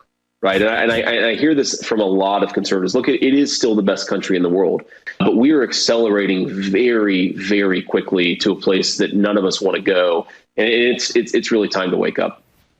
Wake up to what, though? See, this is the thing. Like, it was so there. It was just right on the surface. What was he saying? He was saying that if you don't like the culture of America, which is shaped by the people, that not to do what America was designed to do, where the people shape the culture, change the culture, be influential. Because the fact is, none of these people are very influential culturally. They couldn't be. Like, nobody gave a fuck what J.D. Vance said. Nobody gave a fuck what Peter Thiel said or Elon Musk. They weren't able to shape the culture until they got involved in politics, and they were able to then control the narrative and scare all you little pussies into thinking that you were about to be replaced by wokeism. The truth is, you're not being hurt by any of this shit anyways, but the culture is what the culture is, and it changes based on what the American people want. It's not shaped by the government. But this small minority of fucking incel nerds convinced all of you that the culture was about to be destroyed, and so you needed to hand over all your power to a handful of people. You needed to just say, you know what, fuck the Constitution for a while. Don't worry, we'll give you the power back. They were openly saying it. Leaders right now are so corrupt and so vile that if you assimilate into their culture, you're assimilating into like garbage liberal elite culture. You're not assimilating into traditional American culture. And so somebody want to tell me what traditional American culture is like about Donald Trump? This dumb motherfucker went to Yale. What's traditional about that culture? What's traditional about Peter Thiel's a gay man, by the way, who has adopted children. What's traditional about that? All these things that they're talking, what's traditional about Elon Musk with our culture? Is Elon Musk traditional American culture? What, just because he hates trans people and black and brown people? He's got what, 15 kids? Most of them he didn't were just done through IVF. No spouse. None of these people are traditional American values. They all hate democracy. You allowed these folks to control a narrative and lie to you that what they were really fighting for was taking us back to when you were more comfortable, and they're not. They're fighting to take away democracy. They're just lying to you because you're easily fucking duped. It's really easy. You just got to scare you guys a little bit. Like, okay, we'll hand over everything. Just do it. We don't know what to do, but we trust Donald Trump. And you just handed it over. This is a tough pickle for me. I don't even know what the right answer is here, because you can't just teach these things. You can't teach that we live in a great country if the leaders are actively aligned against it. So almost the thing that you need to do, step one in the process, is to totally replace, like rip out like a tumor, the current American leadership class. Stop for a second. Why is it important to teach people that this is a great country? If people felt like it was a great country, they would just feel that way. Why is it important to he's talking about indoctrination. He's saying that you need everybody to think it's a great country. Well, who would want that, like as a leadership group? Why would it be important as somebody who's a leader for people to all just believe that we are a great country who can do no wrong? Then they don't question you. You teach them not to question you. As somebody who grew up in a cult, I can tell you this is cult shit 101. I was taught that the religion that I grew up in was God's religion. It was given. We had a prophet who talked to God. And because of that, because God was at the head of the church itself could do no wrong. And so anything that ever happened inside of the church that was done by leadership was the fault of man.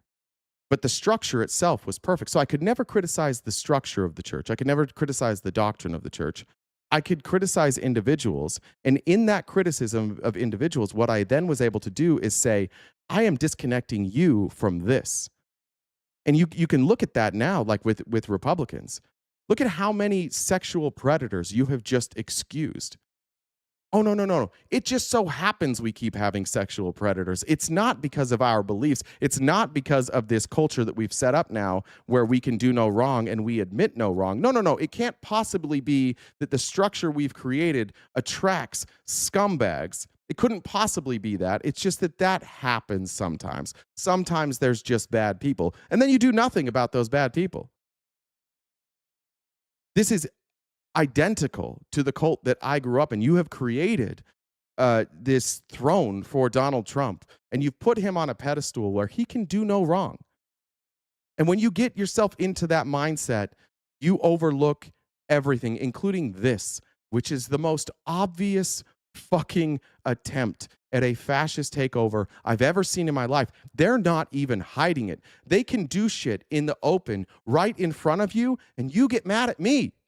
He is openly saying we have to steal all the money from people who don't think like us. We have to steal that money, and then we have to silence those people. And we have to do so extra constitutionally. We have to do things. We have to be big thinkers. We got to think outside of the box. And by outside of the box, he means outside of the fucking law, outside of the thing that you all claim is what made our country great. What set us apart was our Constitution. And he is saying, sorry, the Constitution allowed way too much variance. And so we have to get rid of that variance now because I don't like it. It makes me feel icky. It makes me feel scared. And the truth is, all of you, you will never admit it, you are scared. You wake up every day and your president and your politicians lie to you about shit to scare you. And that's why you're here right now. You're here now because for some fucking reason, you are afraid of people like me. A guy that just has a YouTube channel. I'm just a dad that does this for a living. And I advocate that taxes be more fair. And I advocate that people should have health care. And I advocate that we shouldn't go bomb the fuck out of third world countries. And I advocate that we shouldn't live in a police state. And I advocate that we should treat people humanely. But your response to literally everything I say, let's go one by one. I think taxes should be more fair. If you tax the rich people, we won't have jobs. Your response is fear. Every fucking time. Name one argument you have against what I have to say. I think we should have health care for everybody. Oh, then the health care will be shitty. Socialism is evil. Fear. Treat trans people the same way you treat other people. No, because then they'll trick my kid into being trans and they'll trans my kid. Fear. Anybody should be able to marry anybody they want if they're adults. Oh, then you're going to start marrying animals. Fear. We shouldn't be bombing Iran right now. If we don't bomb them, they'll bomb us. Fear. We should treat immigrants here with dignity and respect. If we treat them with respect, then more of them will come and they will take over our country. Fucking fear. You are the most scared group of little bitches I've ever seen in my fucking life. You are completely driven by fear to the point that what you fear most out of somebody like me is that we just might, have equality for people who don't look like you. And again, I'm a fucking nobody. And some of you bitches are here every goddamn day. Wake up, I'm scared. I better go yell at this guy that's advocating for equality on the internet. He doesn't know. Equality is a slippery slope. You guys started saying dumb shit like toxic empathy, as if empathy has ever been toxic. You are completely driven and consumed by fear-mongering every fucking day. Every day.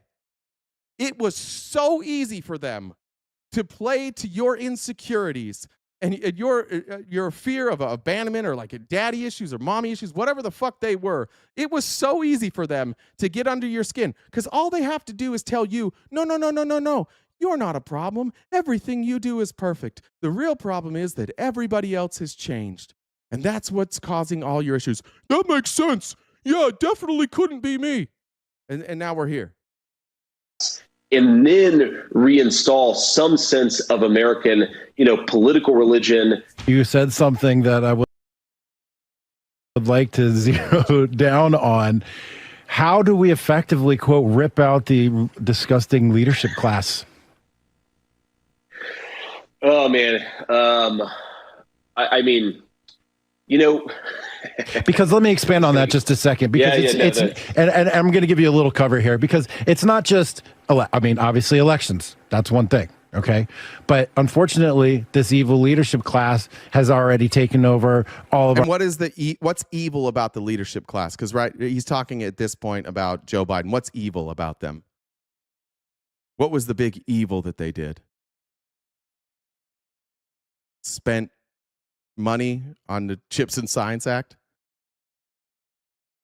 treated people with respect, had the audacity to celebrate days for Pride, Black History Month, transgender people. So evil. What the fuck what was so evil? Our institutions. Current pipeline is to turn them into those people that we just called evil and disgusting.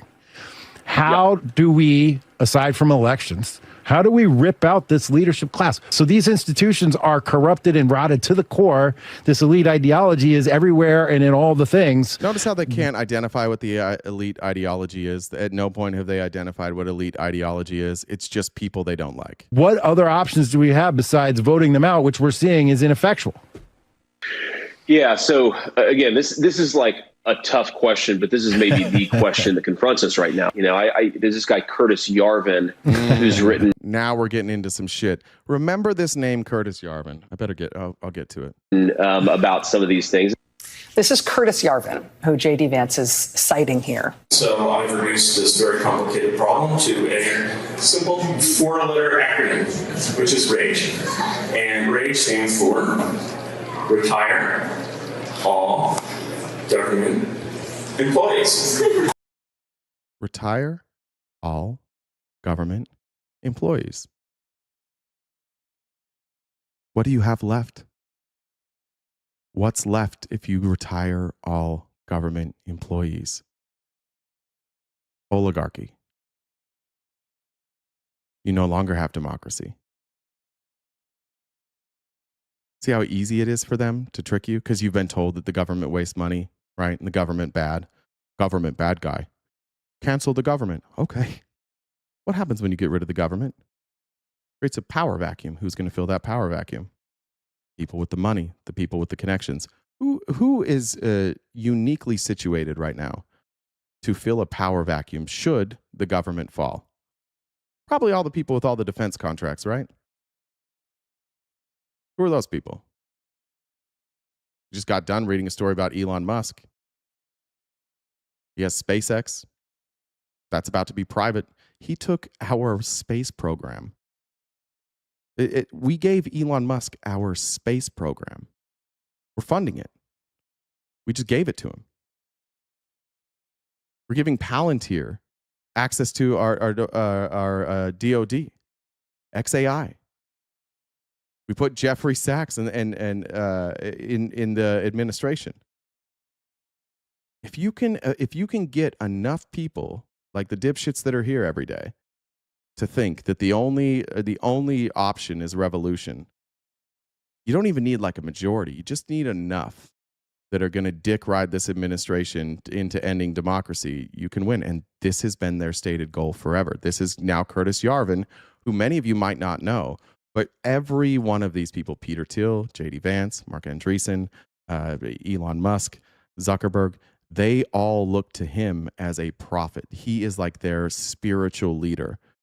And this is him openly saying, retire the government. And it gets worse. Like, we're going to show you, there's more of him. Like, this isn't even close to the worst. Like, he is very specific on what he believes or who he believes should be in charge.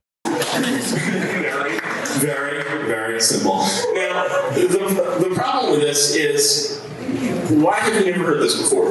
Why has no one ever suggested, let's just get rid of this thing? You have a government in Washington. You're either for it or against it. What is government? A government is just a corporation which owns a country. Nothing more, nothing less. It so happens that our sovereign corporation is very poorly managed. And there's a very simple way to replace that, which is what we do to all corporations that have failed. We simply delete them. We haven't been. Did you hear that? Kind of shitty audio. So what do we do with this government? We do what we do with all corporations who have failed. We simply delete them. We simply delete them. I saw somebody saying, like, we were crying that we lost. You lost. We all lost. This is their goal. I don't think they're there yet. I think there's too many people standing in their way. But some of you guys need to wake the fuck up. Because the people with all the power, the people that got Trump elected, the people that control all of our social media, the people that are handpicking your algorithm that make you stupid and enraged every single day are the people that want to bring this to a screeching halt. They are not on your side. They're not Christian conservatives that just want to restore ourselves back to good old 1950s values, that just want a mother in the house and restore the family. They don't want that. They want you to be subservient, and they recognize the messaging that they're going to give to you so that you will be subservient. None of these people are like you. They don't want that. They all have, like, they're all at these weird, like, tech gross orgies all the time. They're always doing science experiments on people, on themselves. They are not like you. They just know who you are. You're so predictable that they are using you, and you think you're in the game. You're not. You're in the corner. They're fucking your wife. You're sitting there with a limp dick watching it going, we're all winning together. You're not part of this. You're not in the game. They're playing a totally different game, and they're like, I'm not fucking your wife. You're like, well, it looks like you're fucking my wife, but I believe you. You're probably not fucking my wife. This must be that 4D chess that they were talking about. You have no idea what the fuck you're looking at. Why? Because all they had to do was keep you completely obsessed with the other side. And that's what you are. You're obsessed with us. You show up here every fucking day. You same people show up here every day. Why aren't you on a conservative live stream right now? Because you're angry and you're obsessed with us. And you think you're in a fight. This fight's not real. You're not, like, there is no fight between us and you. It's us and your oligarchs. You're on the sideline. You're not part of this. You're just cucky. You're just sitting there cheerleading, and you have no fucking clue. I remember my mom's not like a big sports fan, but I remember going to a football game with her one time, and she's just like her asking every question, like, why was that field goal worth 1 point, and why was that field goal worth 3 points? And then she would say things like, dribble, dribble, dribble, but they were just running. She didn't understand any. That's you. You're at a sporting event you know nothing about, and you're cheering as if you do. But you're just cheering like with everybody. Oh, that seemed good. I'll clap with that. Yay. My team is red. Your team is blue. Red team did good. Yay, we did it. You have no fucking clue what you're looking at. This guy Fox says, did pre-Thiel JD Vance wear that much eyeliner? I don't know. It's a good question. Denise said, truth about fear. Thank you. Appreciate that. Check there. I'll play this. Able to do that with our government for 2 years. So it's gotten a little bit stale. Thank you, SJ. The other thing about getting rid of your government is you can't just say, well, the limits of the government are the limits of the formal government. You have to say, well, what is the system actually? And it includes a lot of things that are called NGOs, things that are called universities, things that are funded by the state. It's a very, very large system, and it all needs to be destroyed. It all needs to be destroyed. But what did they tell you needs to be destroyed? NGOs. They're saying publicly that they need to destroy the whole thing, but they only tell you about the other things. They're not ready to tell you yet that their plan is to take down the entire government, but they're saying it. It's right here in front of you. They are saying this. Where do you think these attacks on NGOs came from? How come Trump didn't run on that before? How come it all of a sudden showed up? Right after JD Vance came in. All of a sudden, we were talking about like stealing money from colleges and breaking down any media corporation that opposed whatever these Republican ideals are, getting rid of NGOs. How did it just happen to align with everything he's saying? And why aren't you willing to believe that the same guy who gave Trump these ideas said we need to bring the whole thing crashing down? Fortunately, there's a lot of talented Americans who actually know how to run things and make things work and are generalists. And you can just get these people, put them in a position of responsibility, and have them do their thing. And finally, you need a CEO, and a national CEO is what's called a dictator. How come all these people with these ideas to get their plan done is that you need a natural CEO, which another name for that is a dictator, and they just happen to all give money to a guy who kept saying, I'm going to be a dictator? Just coincidence, right? They just happened, like they've been begging for this forever. They've never got up behind a president ever before. Not like this. And they're legitimately saying, like, what we needed, the one piece we were missing is somebody who would act like a dictator. Boom, Donald Trump, take our money, please. If Yarvin is in charge, mass layoffs are near. Facts. It's the same thing. There's no difference between the CEO and the dictator. If Americans want to change their government, they're going to have to get over their dictator phobia.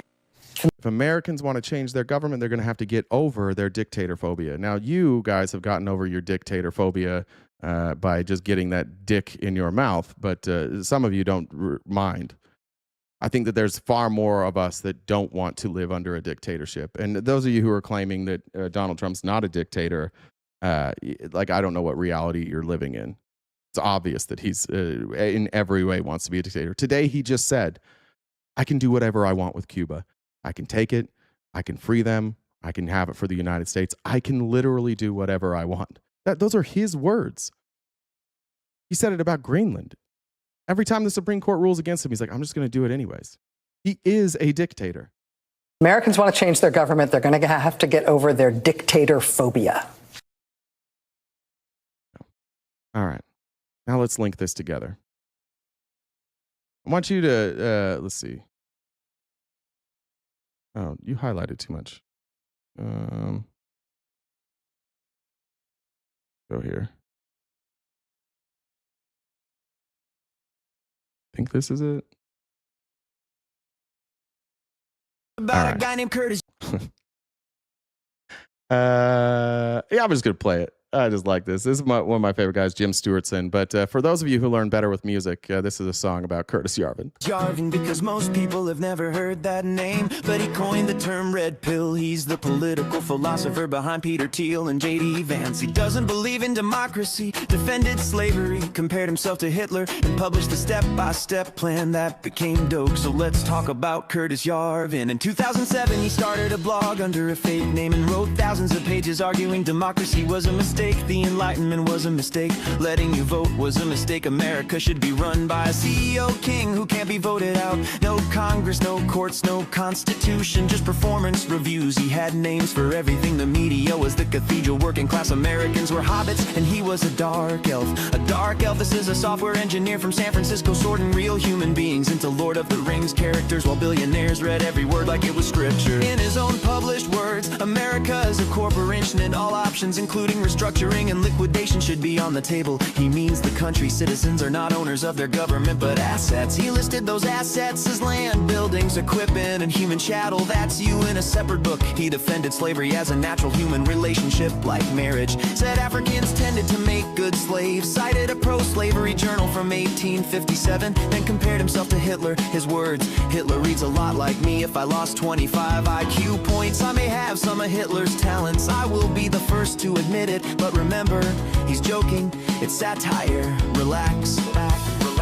He also proposed converting poor people into biodiesel to fuel city buses. Just kidding, he said his real solution was permanent solitary confinement and sealed VR pods. Giant human honeycombs, his words, with the land redeveloped into villas for oil executives. Oh, and every weapon gets a cryptographic kill switch controlled by corporate shareholders. So if you resist, you're automatically disarmed. But don't worry, he's just trolling, that's always the defense, right? Say the most extreme thing possible, and when people react, say it's a joke. But the jokes keep becoming policy, so I'm not sure which parts are the bits and which parts are dope. Now here's how a blog became a movement. Yarvin described his own strategy, and this is a direct quote. Move down the IQ ladder very cautiously and steadily. His blog influenced a philosopher named Nick Land. Nick Land radicalized 4chan. 4chan radicalized Reddit and the manosphere. That pipeline fed straight into QAnon. Millions of people are using his vocabulary right now, and none of them know where it started. Meanwhile, at the top, Peter Thiel read the blog and wrote his own essay arguing democracy should end. Funded Yarvin's company. Spent $15 million putting JD Vance in the Senate. Vance went on a podcast and said I was red-pilled, and repeated Yarvin's plan almost word for word. Fire every bureaucrat, replace them with our people. If a court tries to stop you, ignore it. That's a blog post from 2012 coming out of a future vice president's mouth. That plan was called Rage. to retire all government employees. In 2025, Elon Musk launched Doge, which looks suspiciously like that plan with a different name. Then at the inauguration, they threw a party at the Watergate Hotel called the Coronation Ball, and Yarvin was the guest of honor. So the man who said democracy is a failed experiment and citizens are human chattel, who defended slavery and compared himself to Hitler, whose blog radicalized the entire internet through a pipeline he designed on purpose, who described that strategy is moving down the IQ ladder, was the VIP at something they literally called a coronation. And all of the people online who call everyone else a sheep are bleeding the exact same words from the exact same blog written by a guy who calls them hobbits and thinks they're too dumb to vote. I think it's about time everyone learned his name. For everything you get mad at me for, MAGA here in the chat, I call you names. Curtis Yarvin thinks that about you. The Trump administration thinks that about you. JD Vance thinks that about you. They just tell you when they're out in public that they don't think that about you, so that you'll continue to support them because they know you're fucking dumb. By choice. Like, some of you are smart enough, you should figure this out, but I think it's like a pride thing now at this point. But if you're going to be mad at me for the way that I talk about your willingness to just like get in line, everything you say, this guy wrote. You just don't know it. That might have been a little too quick for you, but the term red pill, he invented it. And then he ejected it into 4chan and Reddit. All these people that talk, all the red pill community, he invented that. All this anti-woke shit, he invented that. Everything that you guys claim that you thought of on your own, oh, it's just common sense. No, he scripted that into your lives. He created this entire movement. What he explained in the song there, like, that's what happened to JD Vance. JD Vance was normal, and then he got red pilled. If you're red pilled, like, just think about that. What does that mean to get red pilled? It means you adopted an ideology, and you don't know that you adopted the ideology. It just felt right to you. It felt like common sense. And then a bunch of other people on the internet agreed with you, and you're like, yeah. And what they do is they take your worst qualities and they tell you that your worst qualities are okay, that they're normal, and that's actually how society should be. It's okay to be a little homophobic. It's okay to be misogynistic. It's okay to be racist. It's okay to be classist. It's okay to believe that for some reason your genetics make you superior to somebody else's genetics. It's okay to do all that stuff. It's okay to mock disabled people. All that's okay. We used to do it. It's just all these wokesters. They want to take away all the fun. And you're like, oh yeah, I do have fun when I do this. And suddenly you find yourself in like a fucking death cult that wants to destroy America. Did you miss the part in there where they held a party at the Watergate called the Coronation, and Curtis Yarvin was literally like the guest speaker? It was a Trump event. Did you miss that part? I know they don't do this out in the open for you, but it's at this point, like, they can do it out in the open. I can show you all this stuff and you'll still just be mad at me. It's time for some of you to take control of your lives back and your minds back. When we've said it's a cult for a very long time. That's what it is. And by the way, as somebody who like lived in a cult, you don't know. It doesn't feel like a cult. It feels like everybody else just hates you. Everybody else is just jealous. Everybody else just wishes they had what you have. Oh, they see that we're happy and we're successful and they can't have it, so they hate us. They hate us because they ain't us. No, it's not the case. Then you get out of the cult and you're like, oh, no, they hate us because we were fucking weird. I remember now. We had weird ideologies and we treated people poorly, and they didn't like that, and they didn't understand our beliefs, and they weren't in a cult, so they made fun of us. And then I'm like, that makes sense. Now I get why you made fun of us.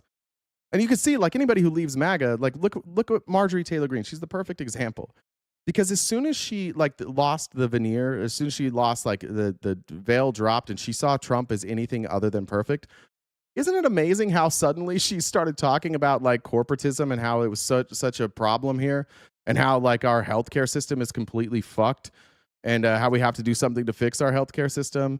And she started talking about things like the patriarchy. She started talking about misogyny. It was weird. All of a sudden, as soon as Donald Trump was no longer perfect to her, she could criticize not just the Epstein stuff, because it's not like, and again, like she has some abhorrent views still, but it's been interesting to watch her. And you see this with everybody who leaves the MAGA cult, because it becomes a cult. And you watch, you're just like, oh, they become woke. No, they just lose that facade. And they're like, oh, fuck, like I wasn't living in reality. And you're not. You're not living in reality. It's just it's a place that you go to scare yourselves, and fear is addicting.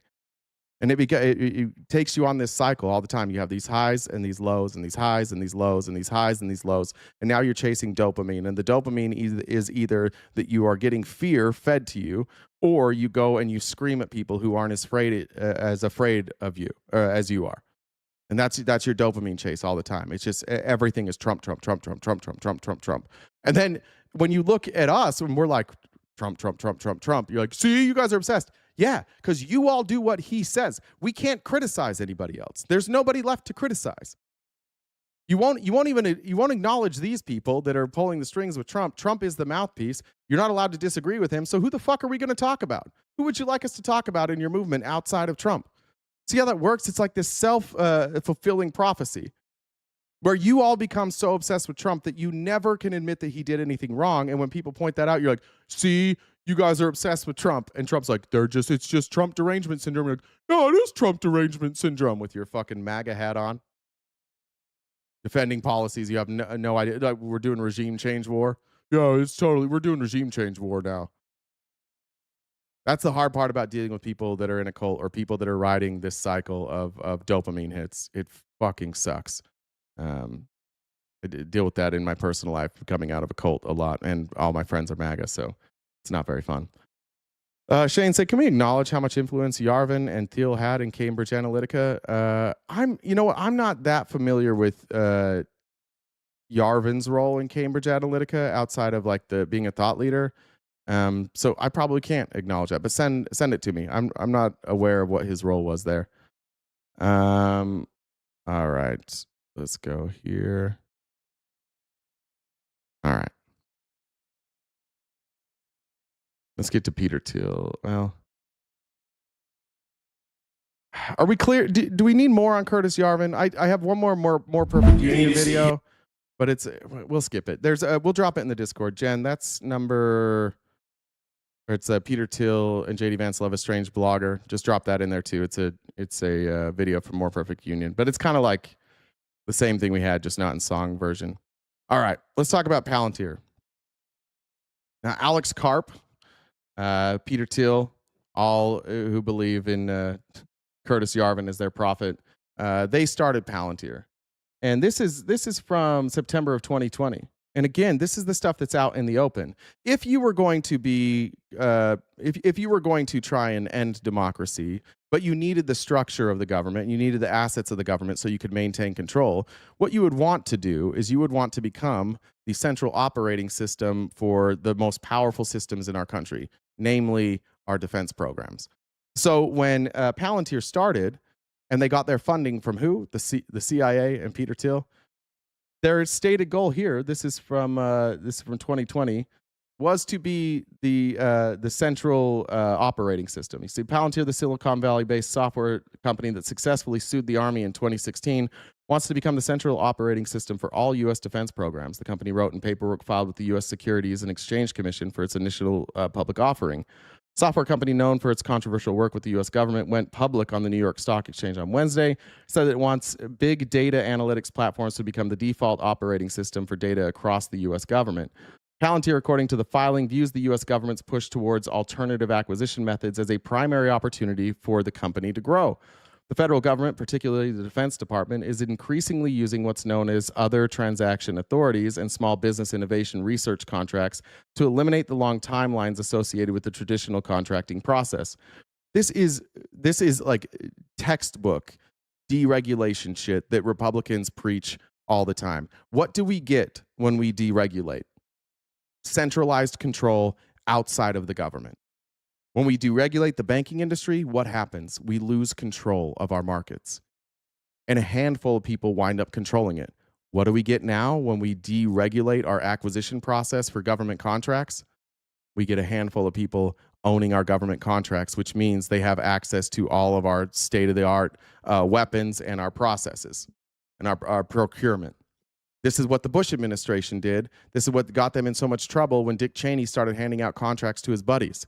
And all of a sudden, a handful of people were getting filthy fucking rich, and we needed to keep extending that war in Iraq and Afghanistan so that their buddies could continue to be rich. And then when those buddies line the pockets of politicians, the politicians come out and go, "We can't leave yet. The war is not complete. We need to make sure that that everything is fixed before we leave." And then we're there for 30 years. It's the exact same thing, except the difference between what Dick Cheney did and what these guys are doing is the people Dick Cheney was paying, they just wanted to get rich. These people would like to get rich and also end our government and be the ruling class. So here's the CEO of Palantir, Alex Karp, just saying the quiet part out loud now. And again, it's just important to remind you that these are all, these guys are all connected. They all fund the same programs together, and they all look to Curtis Yarvin and share that ideology. Industry has to support the warfighter. The one thing, though, that I think even now is underestimated by all actors in industry, and including in Silicon Valley, is we're not talking about we're not talking about the government owning your information. We're talking about private entities owning the government. What we're talking about right now is not that the government owns your information. Of course, they already have your private information. We're talking about the government losing control of that information and a handful of these psychopaths suddenly being our government, which is their goal. how disruptive these technologies are. If you are going to disrupt the economic and therefore political power significantly of one party. I missed a couple, sorry. Thanks, Bertie Kiki. Krisha Alfredo said, sadly, maggots are proving Yarvin and Vance right. Thank you. Let me hear. Missed one here. Nicole, thank you. Was there a message there? Let's see one. Oh, Antifa dudes. Thank you, Nikki. And I'll check here real quick. Kelly said, I saw a poll that said before Trump started the Iran war, 20% of Republicans approved, and then after it moved to 80%. I'll update the total, and then I'll do that, Jen. 1 second. Let me start this over. Industry has to support the warfighter. The one thing, though, that I think even now is underestimated by all actors in industry, and including in Silicon Valley, is how disruptive these technologies are.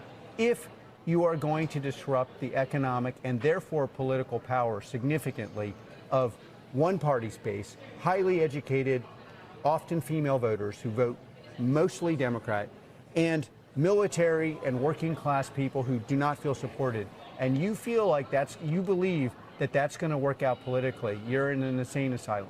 Like, that you cannot have it. This technology disrupts humanity's trained, largely Democratic voters, and makes their economic power less.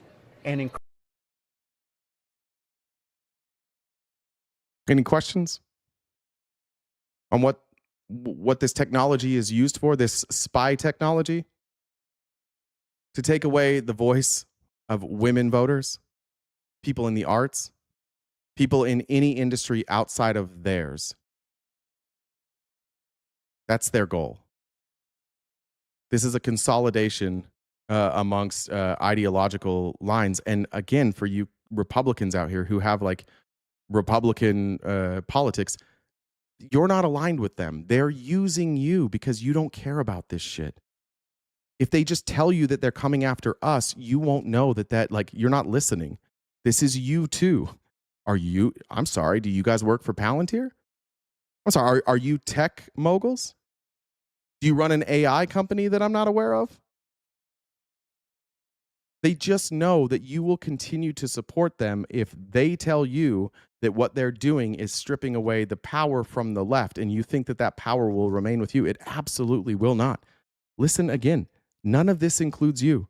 that you cannot have it. This technology disrupts humanity's trained, largely Democratic voters, and makes their economic power less, and increases the economic power of vocationally trained, working class, often male voters, and so these disruptions are going to disrupt.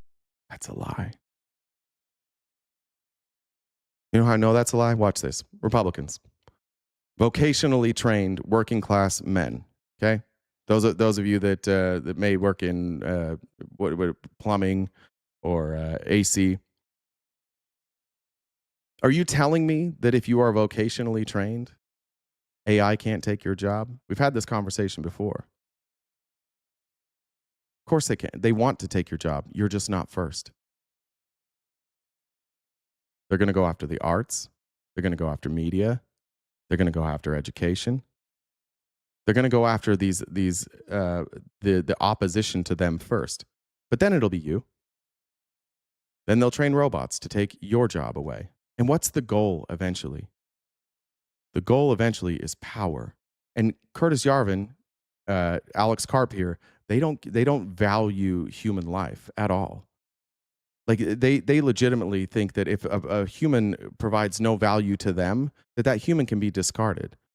That they can either be locked up in institutions or they can just die. They can be killed. They don't care. So if you don't provide value to these oligarchs, which at some point you won't, they don't want to feed you forever. By the way, all these people also believe in like global warming. They believe in climate change. They all believe that our planet will be significantly impacted by the humans. So less humans means less climate catastrophes, right? So why the fuck do they care if you die? This is the guy that sits on stage and laughs about his technology murdering Palestinian kids in Gaza. They have no value for human life. They don't value your life. You just like them because what they're doing is targeting us, but it comes for you eventually. Again, I know this is alarmist, and I think that like the more people know about this, the more people are going to push back. They are not as brilliant as they think they are. They are psychopaths, and the more they speak, the less people like them. The more often we see Alex Karp on TV and Curtis Yarvin on TV and Peter Thiel on TV, the better. That's why I spent the whole show talking about them. People just need to see them. They're not that slick. They're not that brilliant. They were able to create like stuff online under pseudonyms, but as soon as they were brought to the forefront and they're being held up as like the leaders, everybody's like, "Ooh, I don't think so." Corrupt every aspect of our society, and to make this work, we have to come to an agreement of what it is we're going to do with the technology. How are we going to explain to people who are likely going to have less good and less interesting jobs from their perspective? And how is it that we are going, and by the way, on the military thing, these technologies... How are we going to explain to them that their life sucks now and that's okay? ...are dangerous societally. The only justification you could possibly have would be that if we don't do it, our adversaries and there it is. Will do it, right? And we will be subject. Would you rather have him do it or China? There's the fear mongering. That's how they get you.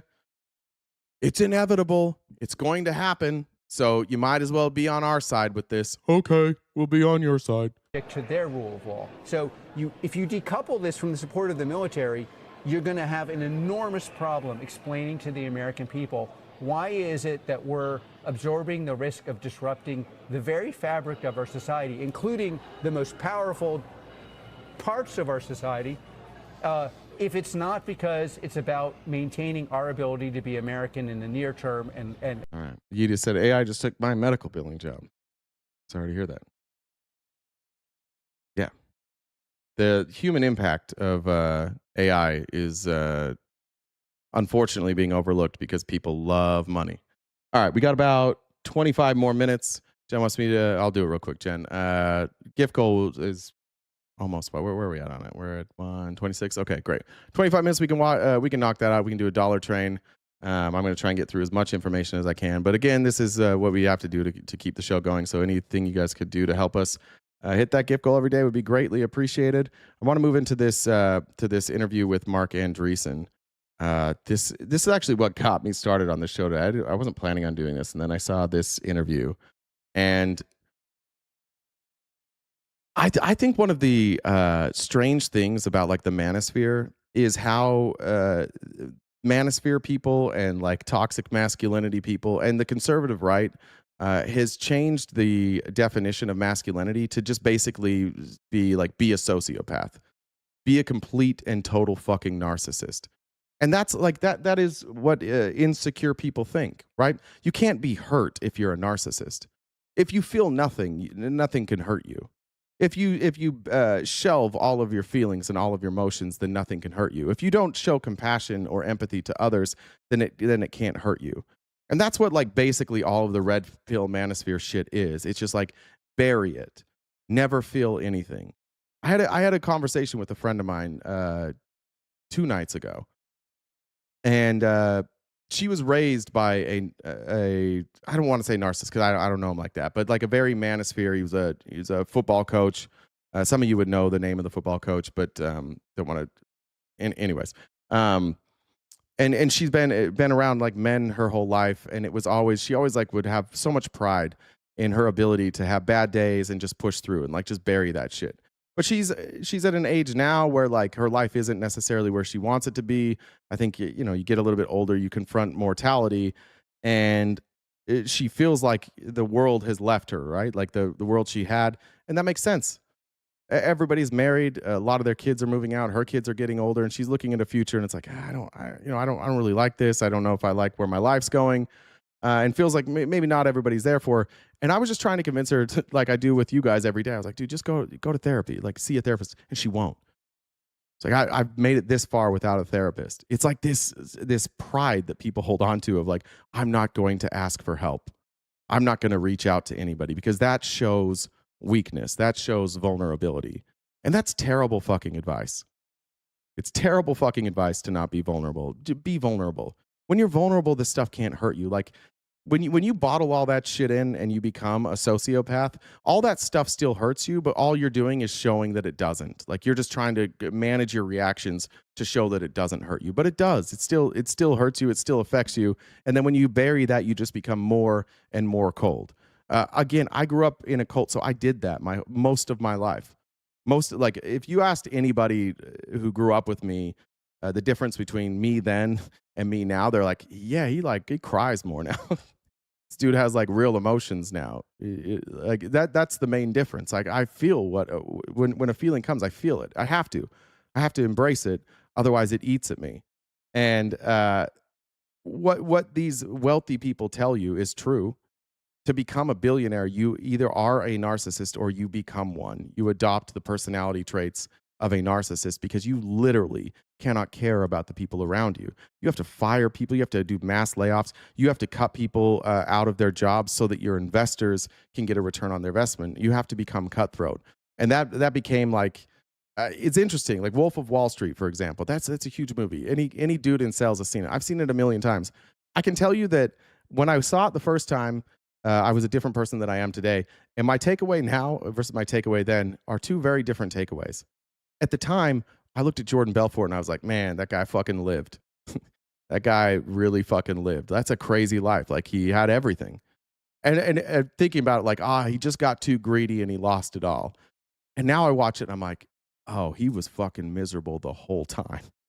That whole time he was miserable. That's why he had to chase drugs. That's why he had just had hookers all the time. That's why like everything was chasing dopamine over and over and over again. And so these rich billionaire people that you think like that their life is so great, it's not.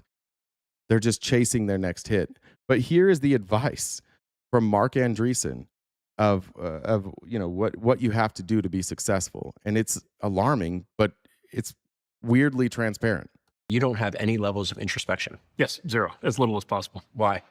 Move forward. Go. No introspection. Never look at yourself. This is kind of like that conservative ideology. This is like the anti-DEI stuff. Why don't conservatives want to talk about DEI? It requires introspection. It requires acknowledging the pain that we have caused others. It acknowledges that like some people have had a leg up on other people. It acknowledges that we have faults. This goes back to what JD Vance was saying. Like, how do you train people to just be proud of America rather than criticize it? You bury it, shelf it. You don't talk about it. This whole MAGA movement is literally just teaching all of you how to be narcissists, to be complete sociopaths, to feel nothing. You can talk about your religion, but if you talk about your religion, you also have to be like, well, yeah, I love Jesus and everything. And I know like to suffer the little children to come to me. I know that. I know like feeding the poor, but that's not reality. Like reality is we need to support sniping children in Gaza. We need to support pulling money from poor people. They're all just training you to turn off every emotion because the people that are leading are fucking psychopaths. These are not normal fucking people. They are completely void of emotion, empathy, care. And the reality is, like, we live in a world where not everybody wants to be like that. Some people want to feel. And some people need compassion. Some people need a hand up sometimes. But they're telling you the key to success, zero introspection.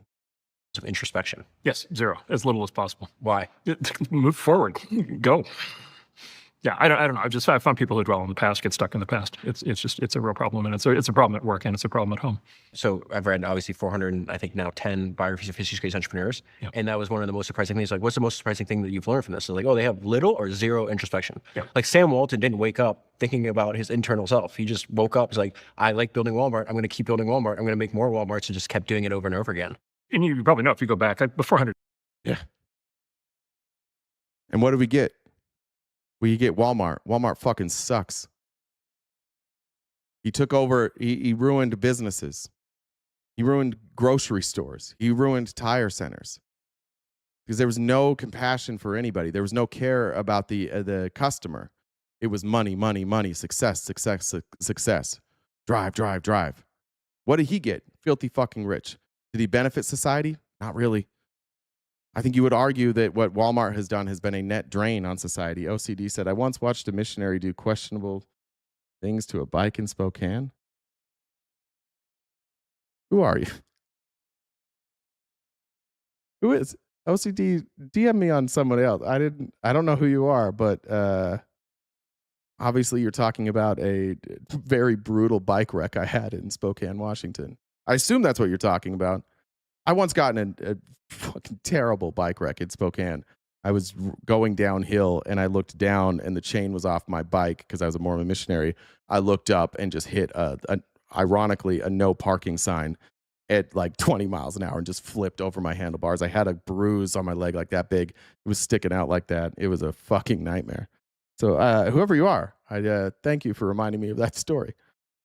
Years ago, it never would have occurred to anybody to be introspective. Like, it's the whole idea of, I mean, just all of the modern conceptions around introspection and therapy and all the things that kind of result from that are, kind of manufactured in the 1910s, 1920s. Say more about that. Great men of history didn't sit around doing this stuff at any prior point. Yeah, they were all fucking psychopaths. The great men of history, the people that we talk about, they were all murderous fucking psychopaths.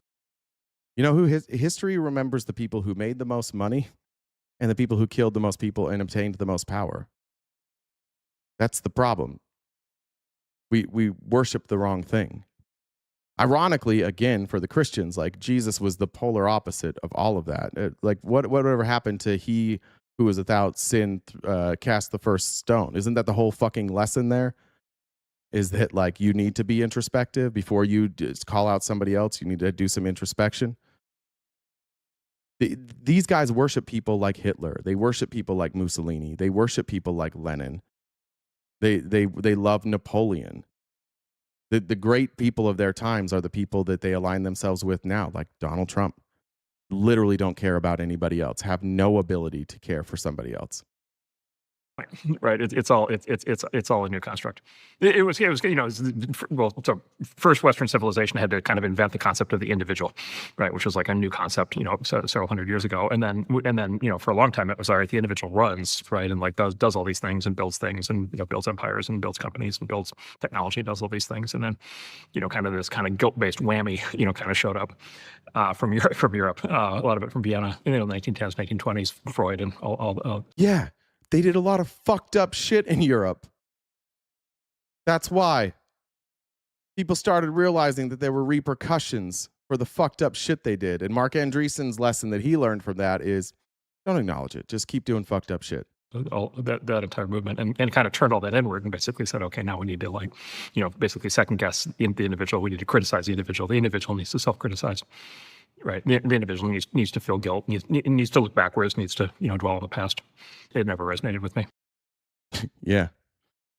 What's interesting, that part, this David Senner who did the interview, he said that was the alarming thing when I do interviews with like the most successful people is they all say what you said. This is why we say we shouldn't have billionaires. There's no such thing as an ethical billionaire. In order to get to that level of wealth, you have to fuck people over repeatedly. And it's human nature, like to be greedy that way. So you have to put laws in place that make it so that people don't have to choose between fucking people over and making more money. They're just, you take that choice away. Don't allow people to abuse other people in the name of money. Yeah, rich people have never been good people. Let's go back to the Bible. It is easier for a camel to enter through the eye of a needle than a rich man to enter heaven. Again, how do you hold both these beliefs at the same time? How are you both a Christian and a worshiper of these billionaire psychopaths and people like Donald Trump? I don't know how you have gotten yourselves to that point. Here's more of that. Now we're talking about what Andreessen sees. Again, he views people being introspective and people building community and people building like a cohesive structure. He views that as a waste of time. And so when you're listening to him talk about like the stagnation of the world, what he sees is that there's not enough people conquering and that too many people are just trying to create peace. And that, for a narcissist sociopath like Andreessen here, that's incredibly uncomfortable. Overall, the world, especially the Western world, it's just stagnant. Like the overall kind of theme of things, it's just everything is stagnated. And we could we could talk a lot about that. But every once in a while you have somebody who comes along. It's just like, all right, no, I actually have an idea of how to make things like fundamentally better, and I have a way to build a business around that and build a company, build an empire around that. An empire. Who are the good people who grew empires? Hear how these people talk. This is psychobabble. And that, and those people, include ourselves in this, but, those of us that are trying to do that. Sorry, I missed some of these. I appreciate you and Jen. Thank you, Laura. Sam said, missed some of the show today, but love y'all. Illusion said, Carp, Thiel, and Yarvin scared the shit out of me. Thank you. We're like a rope movement basically against stagnation, but without us, there's nothing but stagnation. But it's actually really funny. Somebody tell me what Mark Andreessen's done. I dare you to tell me what Mark Andreessen has ever done. None of you know. Somebody in the chat, tell me what this man has done to have this level of arrogance. Without people like me, the world would be stagnated. What has he done?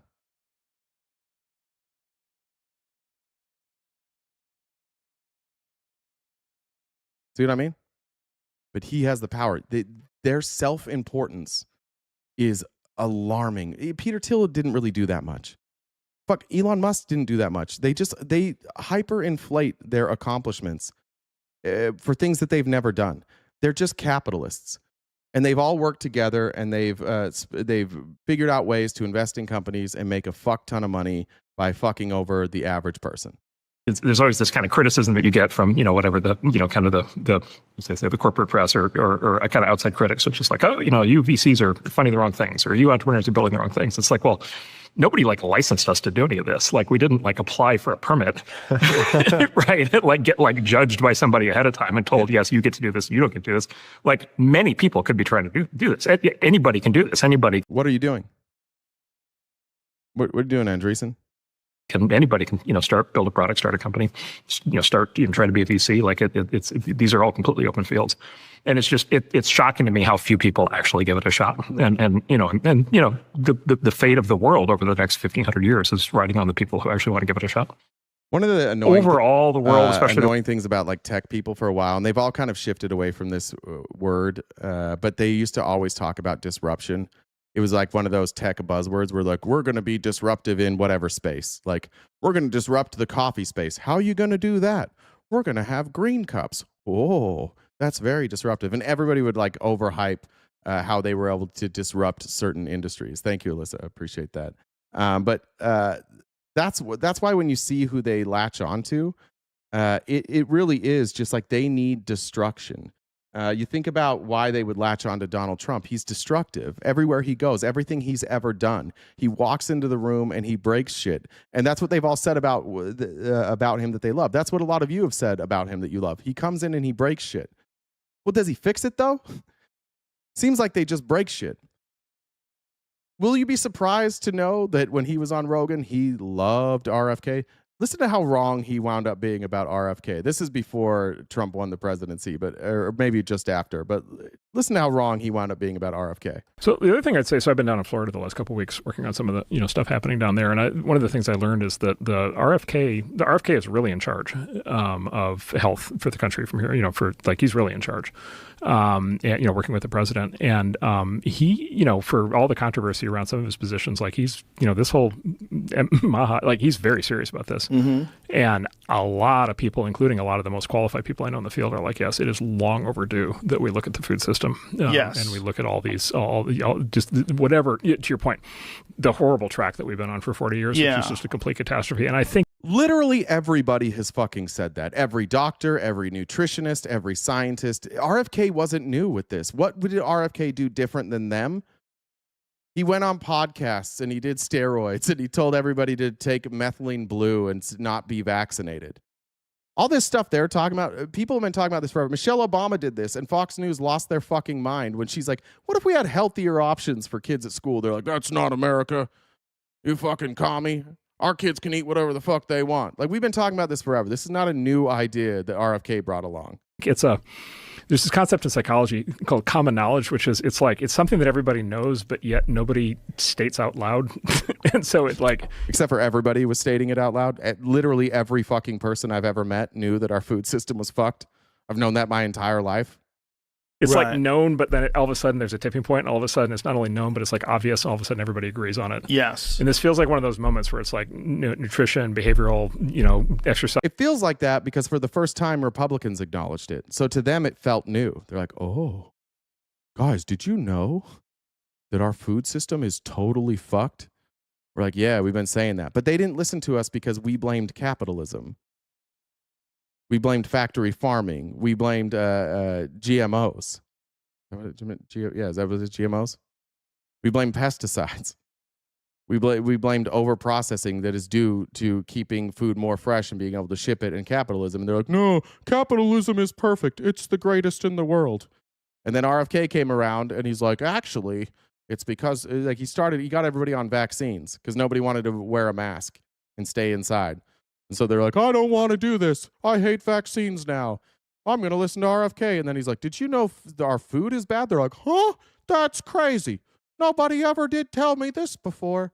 So it was just Republicans showing up 30 years late to shit everybody else has been talking about for decades. And then going, yeah, we were the ones that started this. The path that people are on to become obese, no, this actually needs to be addressed. This is actually a profound issue, and it's we're on the road to hell, and it has to get fixed. And maybe it gets fixed chemically, and maybe it gets fixed behaviorally or other things.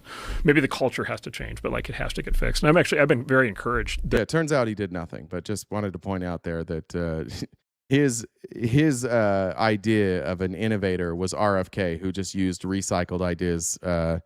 And in a very anti-scientific way. All right, and then I want to show you this. This is him on. Let's get back to the politics of it. This is him on with Lex Friedman, and this is where he is going to openly tell you. And again, the story he just told you about being down in Florida and getting things done. He works behind the scenes with the Trump administration. He has a lot of input. He's in the room with RFK. He's in the room with all of these people in the Trump administration, and he's pulling levers because, again, they bought him, and they bought J.D. Vance, and they have been funneling money into his cryptocurrencies, and they taught him how to make a fortune in cryptocurrencies, and they gave him David Sachs, and David Sachs taught his son how to make money in crypto. They have given the Trumps billions of dollars, either directly or indirectly, by helping them run these scams. And so, just as a reminder, he is pulling the strings, and now you're going to hear him in his own words. We don't have to interpret that he loves Curtis Yarvin saying, no more democracy, please. You said that we always end up being ruled by the elites of some kind. Can you explain this law, this idea? So this comes from a Italian political philosopher from about 100 years ago named Robert. I'm going to let you pronounce the Italian, Michel's.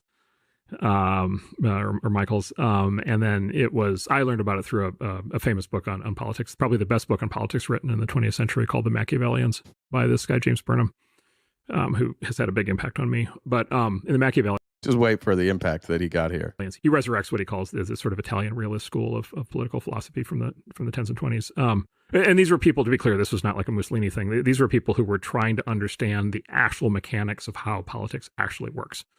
So to get to the actual sort of mechanical substance of like how the political machine operates. And this guy Michel had this concept he ended up with called the iron law of oligarchy. And so what the iron law of oligarchy, and I mean, take a step back to say what he meant by oligarchy because it has multiple meanings. So basically in classic political theory, there's basically three forms of government at core.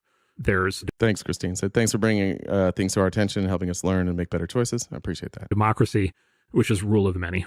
There's oligarchy, which is rule of the few. And there's monarchy, which is rule of the one. Okay, so he's just telling you he wants rule of the few. This is his ideology. This is J.D. Vance's ideology. You heard J.D. Vance talk about that. If they didn't think that they had control over Trump. Now, if you were going to take these steps, if you wanted to get to an oligarchy, name one thing Trump's done that you wouldn't do.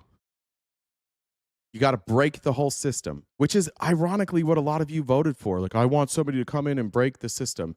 And he's going to share an example here in a minute that's really interesting that like he's critical of and doesn't recognize that that's exactly what's happening here. Just a mechanical observation without even saying which one's good or bad, just a structural observation.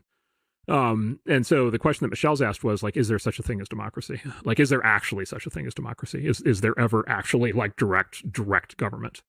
And what he did was he mounted this sort of incredible historical exploration of whether democracies had ever existed in the world. And the answer basically is almost never. And we could talk about that. But the other thing he did was he sought out the most democratic private organization in the world that he could find at that point, which he concluded was some basically communist German auto workers union that was like wholly devoted to the workers of the world uniting, back when that was like the hot thing. And he went in there and he's like, okay, this is the organization out of all organizations on planet Earth that must be operating as a direct democracy. And he went in there and he's like, oh, nope, there's a leadership class. There's like 6 guys at the top and they control everything. And then they lead the rest of the membership along, by the nose, which is, of course, the story of every union. The story of every union is always the story of, there's a Jimmy. That's the story of leadership, bud. That's just the story of different roles. Again, like he just has this outsized opinion of what a leader is, right? Like organizations need leaders. That doesn't mean that the leader is the most important part of the organization or that leader can't be replaced. They have this thing where they think like if you're at the top that you're the best. It's not always the case. For example, I wasn't like a very good salesman. I was never very money driven, but I always excelled when I got into management. I did much better that way. Why? Was I the best salesman? No. Like who drove all the revenue? It's sure shit wasn't me. The salesman did. And I usually worked in industries where the sales reps that were really good made more than me as management. But like I was a little bit better at like just trying to get things out of their way. I didn't ever view that as like I was best. And I happened to be in organizations where like, I wasn't valued as much as the salesperson as a manager. But these guys all think that like when they're at the top, if they're in a leadership position, that they're actually running everything. And you heard Curtis Yarvin talk about that too. That like the leaders run everything. What he was essentially talking about here was a co-op. And they put people in leadership positions to make sure certain aspects are done. But like the workers are generating everything. And the workers had direct control over who the leaders were. So if the leaders got dictatorial, they could get rid of the leaders. Ironically, his story here is that they tried to find the purest form of democracy and they had to go to a communist village, which is going to piss off a lot of pro-democracy Republicans. And they're, kind of running the thing. We just saw that with the dock workers union, right? Like, there's a guy and he's in charge. And by the way, the number 2 is his son, right? Like that's not like an accident, right? So the iron law of oligarchy basically says democracy is fake. There's always a ruling class. There's always a ruling elite structurally. And he said the reason for that is because the masses can't organize. Right. What's the fundamental problem? Whether the mass is 25,000 people in a union or 250 million people in a country, the masses can't organize. The majority cannot organize. Only a minority can organize. That's what democracy is, though, right? Like you still have leadership, but you choose the leadership. That's the point. That's the difference between oligarchy and democracy is the leadership, the governing structure is chosen by the people. And in an oligarchy, it is not chosen by the people. This guy is a fucking moron. He has this huge fucking ego because he's rich. These are basic principles. And he has no fucking clue what he's talking about. And Lex Friedman's taking notes like, I got to learn from this guy. Bro, like you're explaining the structure of leadership. You're explaining where the power is. And in democracy, there is control. There is a power structure that is shared with the people. And in an oligarchy, it is not shared with the people. Did you like? He can't even read his own definitions and figure this shit out. And to be effective in politics, you must organize. And therefore, every political structure in human history has been some form of a small organized elite ruling a large and dispersed majority. Every single one. The Greeks and the Florentines had brief experiments in direct democracy, and they were total disasters. Wait for this one's great. In Florence, I forget the name of it. It was called like the Workers' Revolt or something like that. There was like a 2-year period where they basically experimented with direct democracy during the. Okay, so here's what happened. In this, you got the name right. It was in Florence. There was an oligarchy, and the oligarchy was awful. And so the people rose up collectively, and it was like they didn't prepare very well. So they rose up collectively, and they overthrew the oligarchs, and they had a more direct democracy. But then what happened, because they weren't very organized, they had like these factions that formed, and they wanted different things. And like in America, when that happened, when the founding fathers created America, they wrote a constitution because they understood there would always be different people who believed different things. And so we had to have some sort of function and some sort of process so that we could make this work, so that it didn't resort back to a monarchy, right? Well, in Florence, they didn't do that. It was 2 years. And what happened is the same oligarch class that was thrown out saw an opportunity with these factions, and what they did is they pitted the two factions against each other, and then they regained power. So ironically, like this man living in America, in a country that kind of figured this out, that if this is always going to be a problem, which is why you need a binding constitution or set of laws that make it so that you don't fall back into an oligarchy or a monarchy.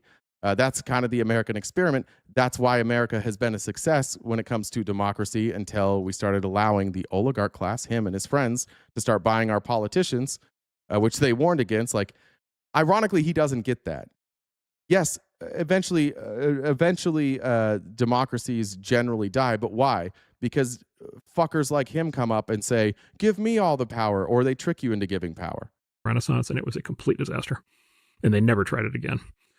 In the state of California, we have our own experiment on this, which is the proposition system, which is an overlay on top of the legislature. And it, anybody who looks at it for 2 seconds concludes it's been a complete disaster. No,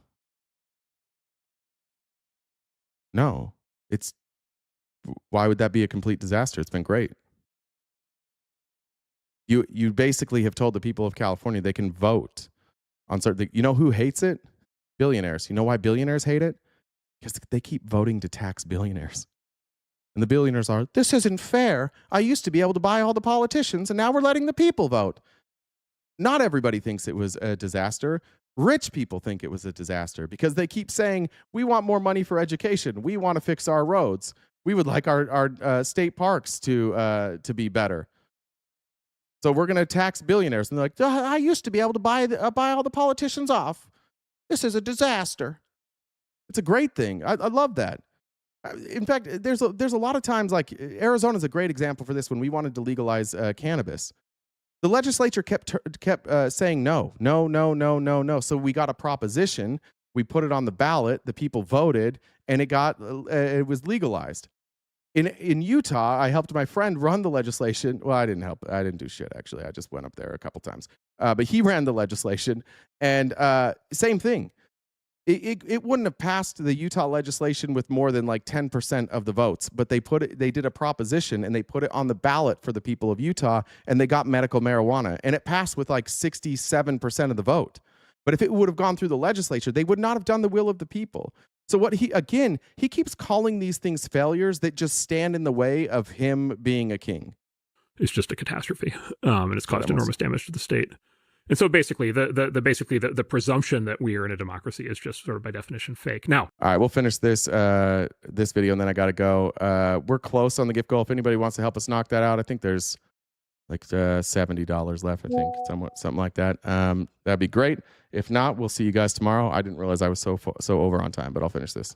Good news for the U.S., it turns out the founders understood this. And so, of course, they didn't give us a direct democracy. They gave us a representative democracy, right? And so they built the oligarchy. They also gave states the ability to run their own governments, which would allow for things like propositions. Into the system in the form of Congress and the executive branch and the judicial branch.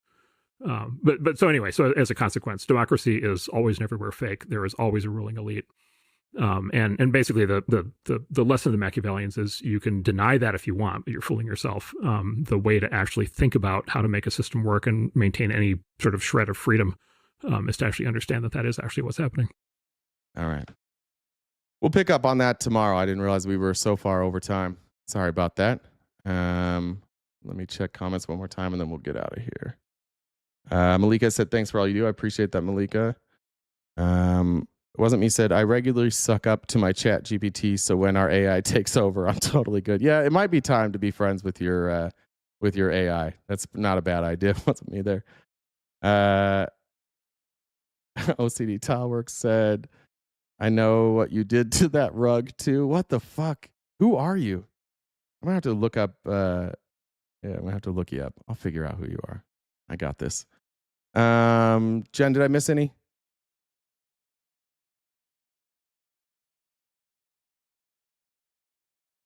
Jennifer? Hashtag draft Baron. I'm trying to double check on mine. We got some more emotes on Twitch. I don't know if you saw that. No, Twitch, put them in the chat real quick. I didn't see them. Sully said, hope this helps. Love you guys. I saw, I'm going to say this name wrong. Rastoli?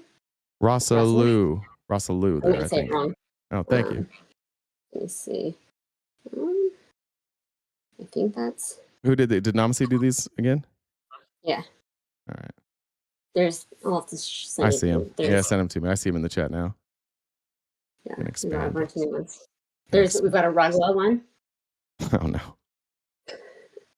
Some good ones, so... All right. Well, anything you want to say before we get out of here? No. We'll All right. see everybody tomorrow.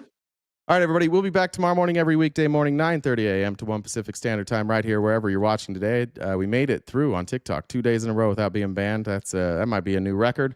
You can catch the replays on YouTube and Twitch.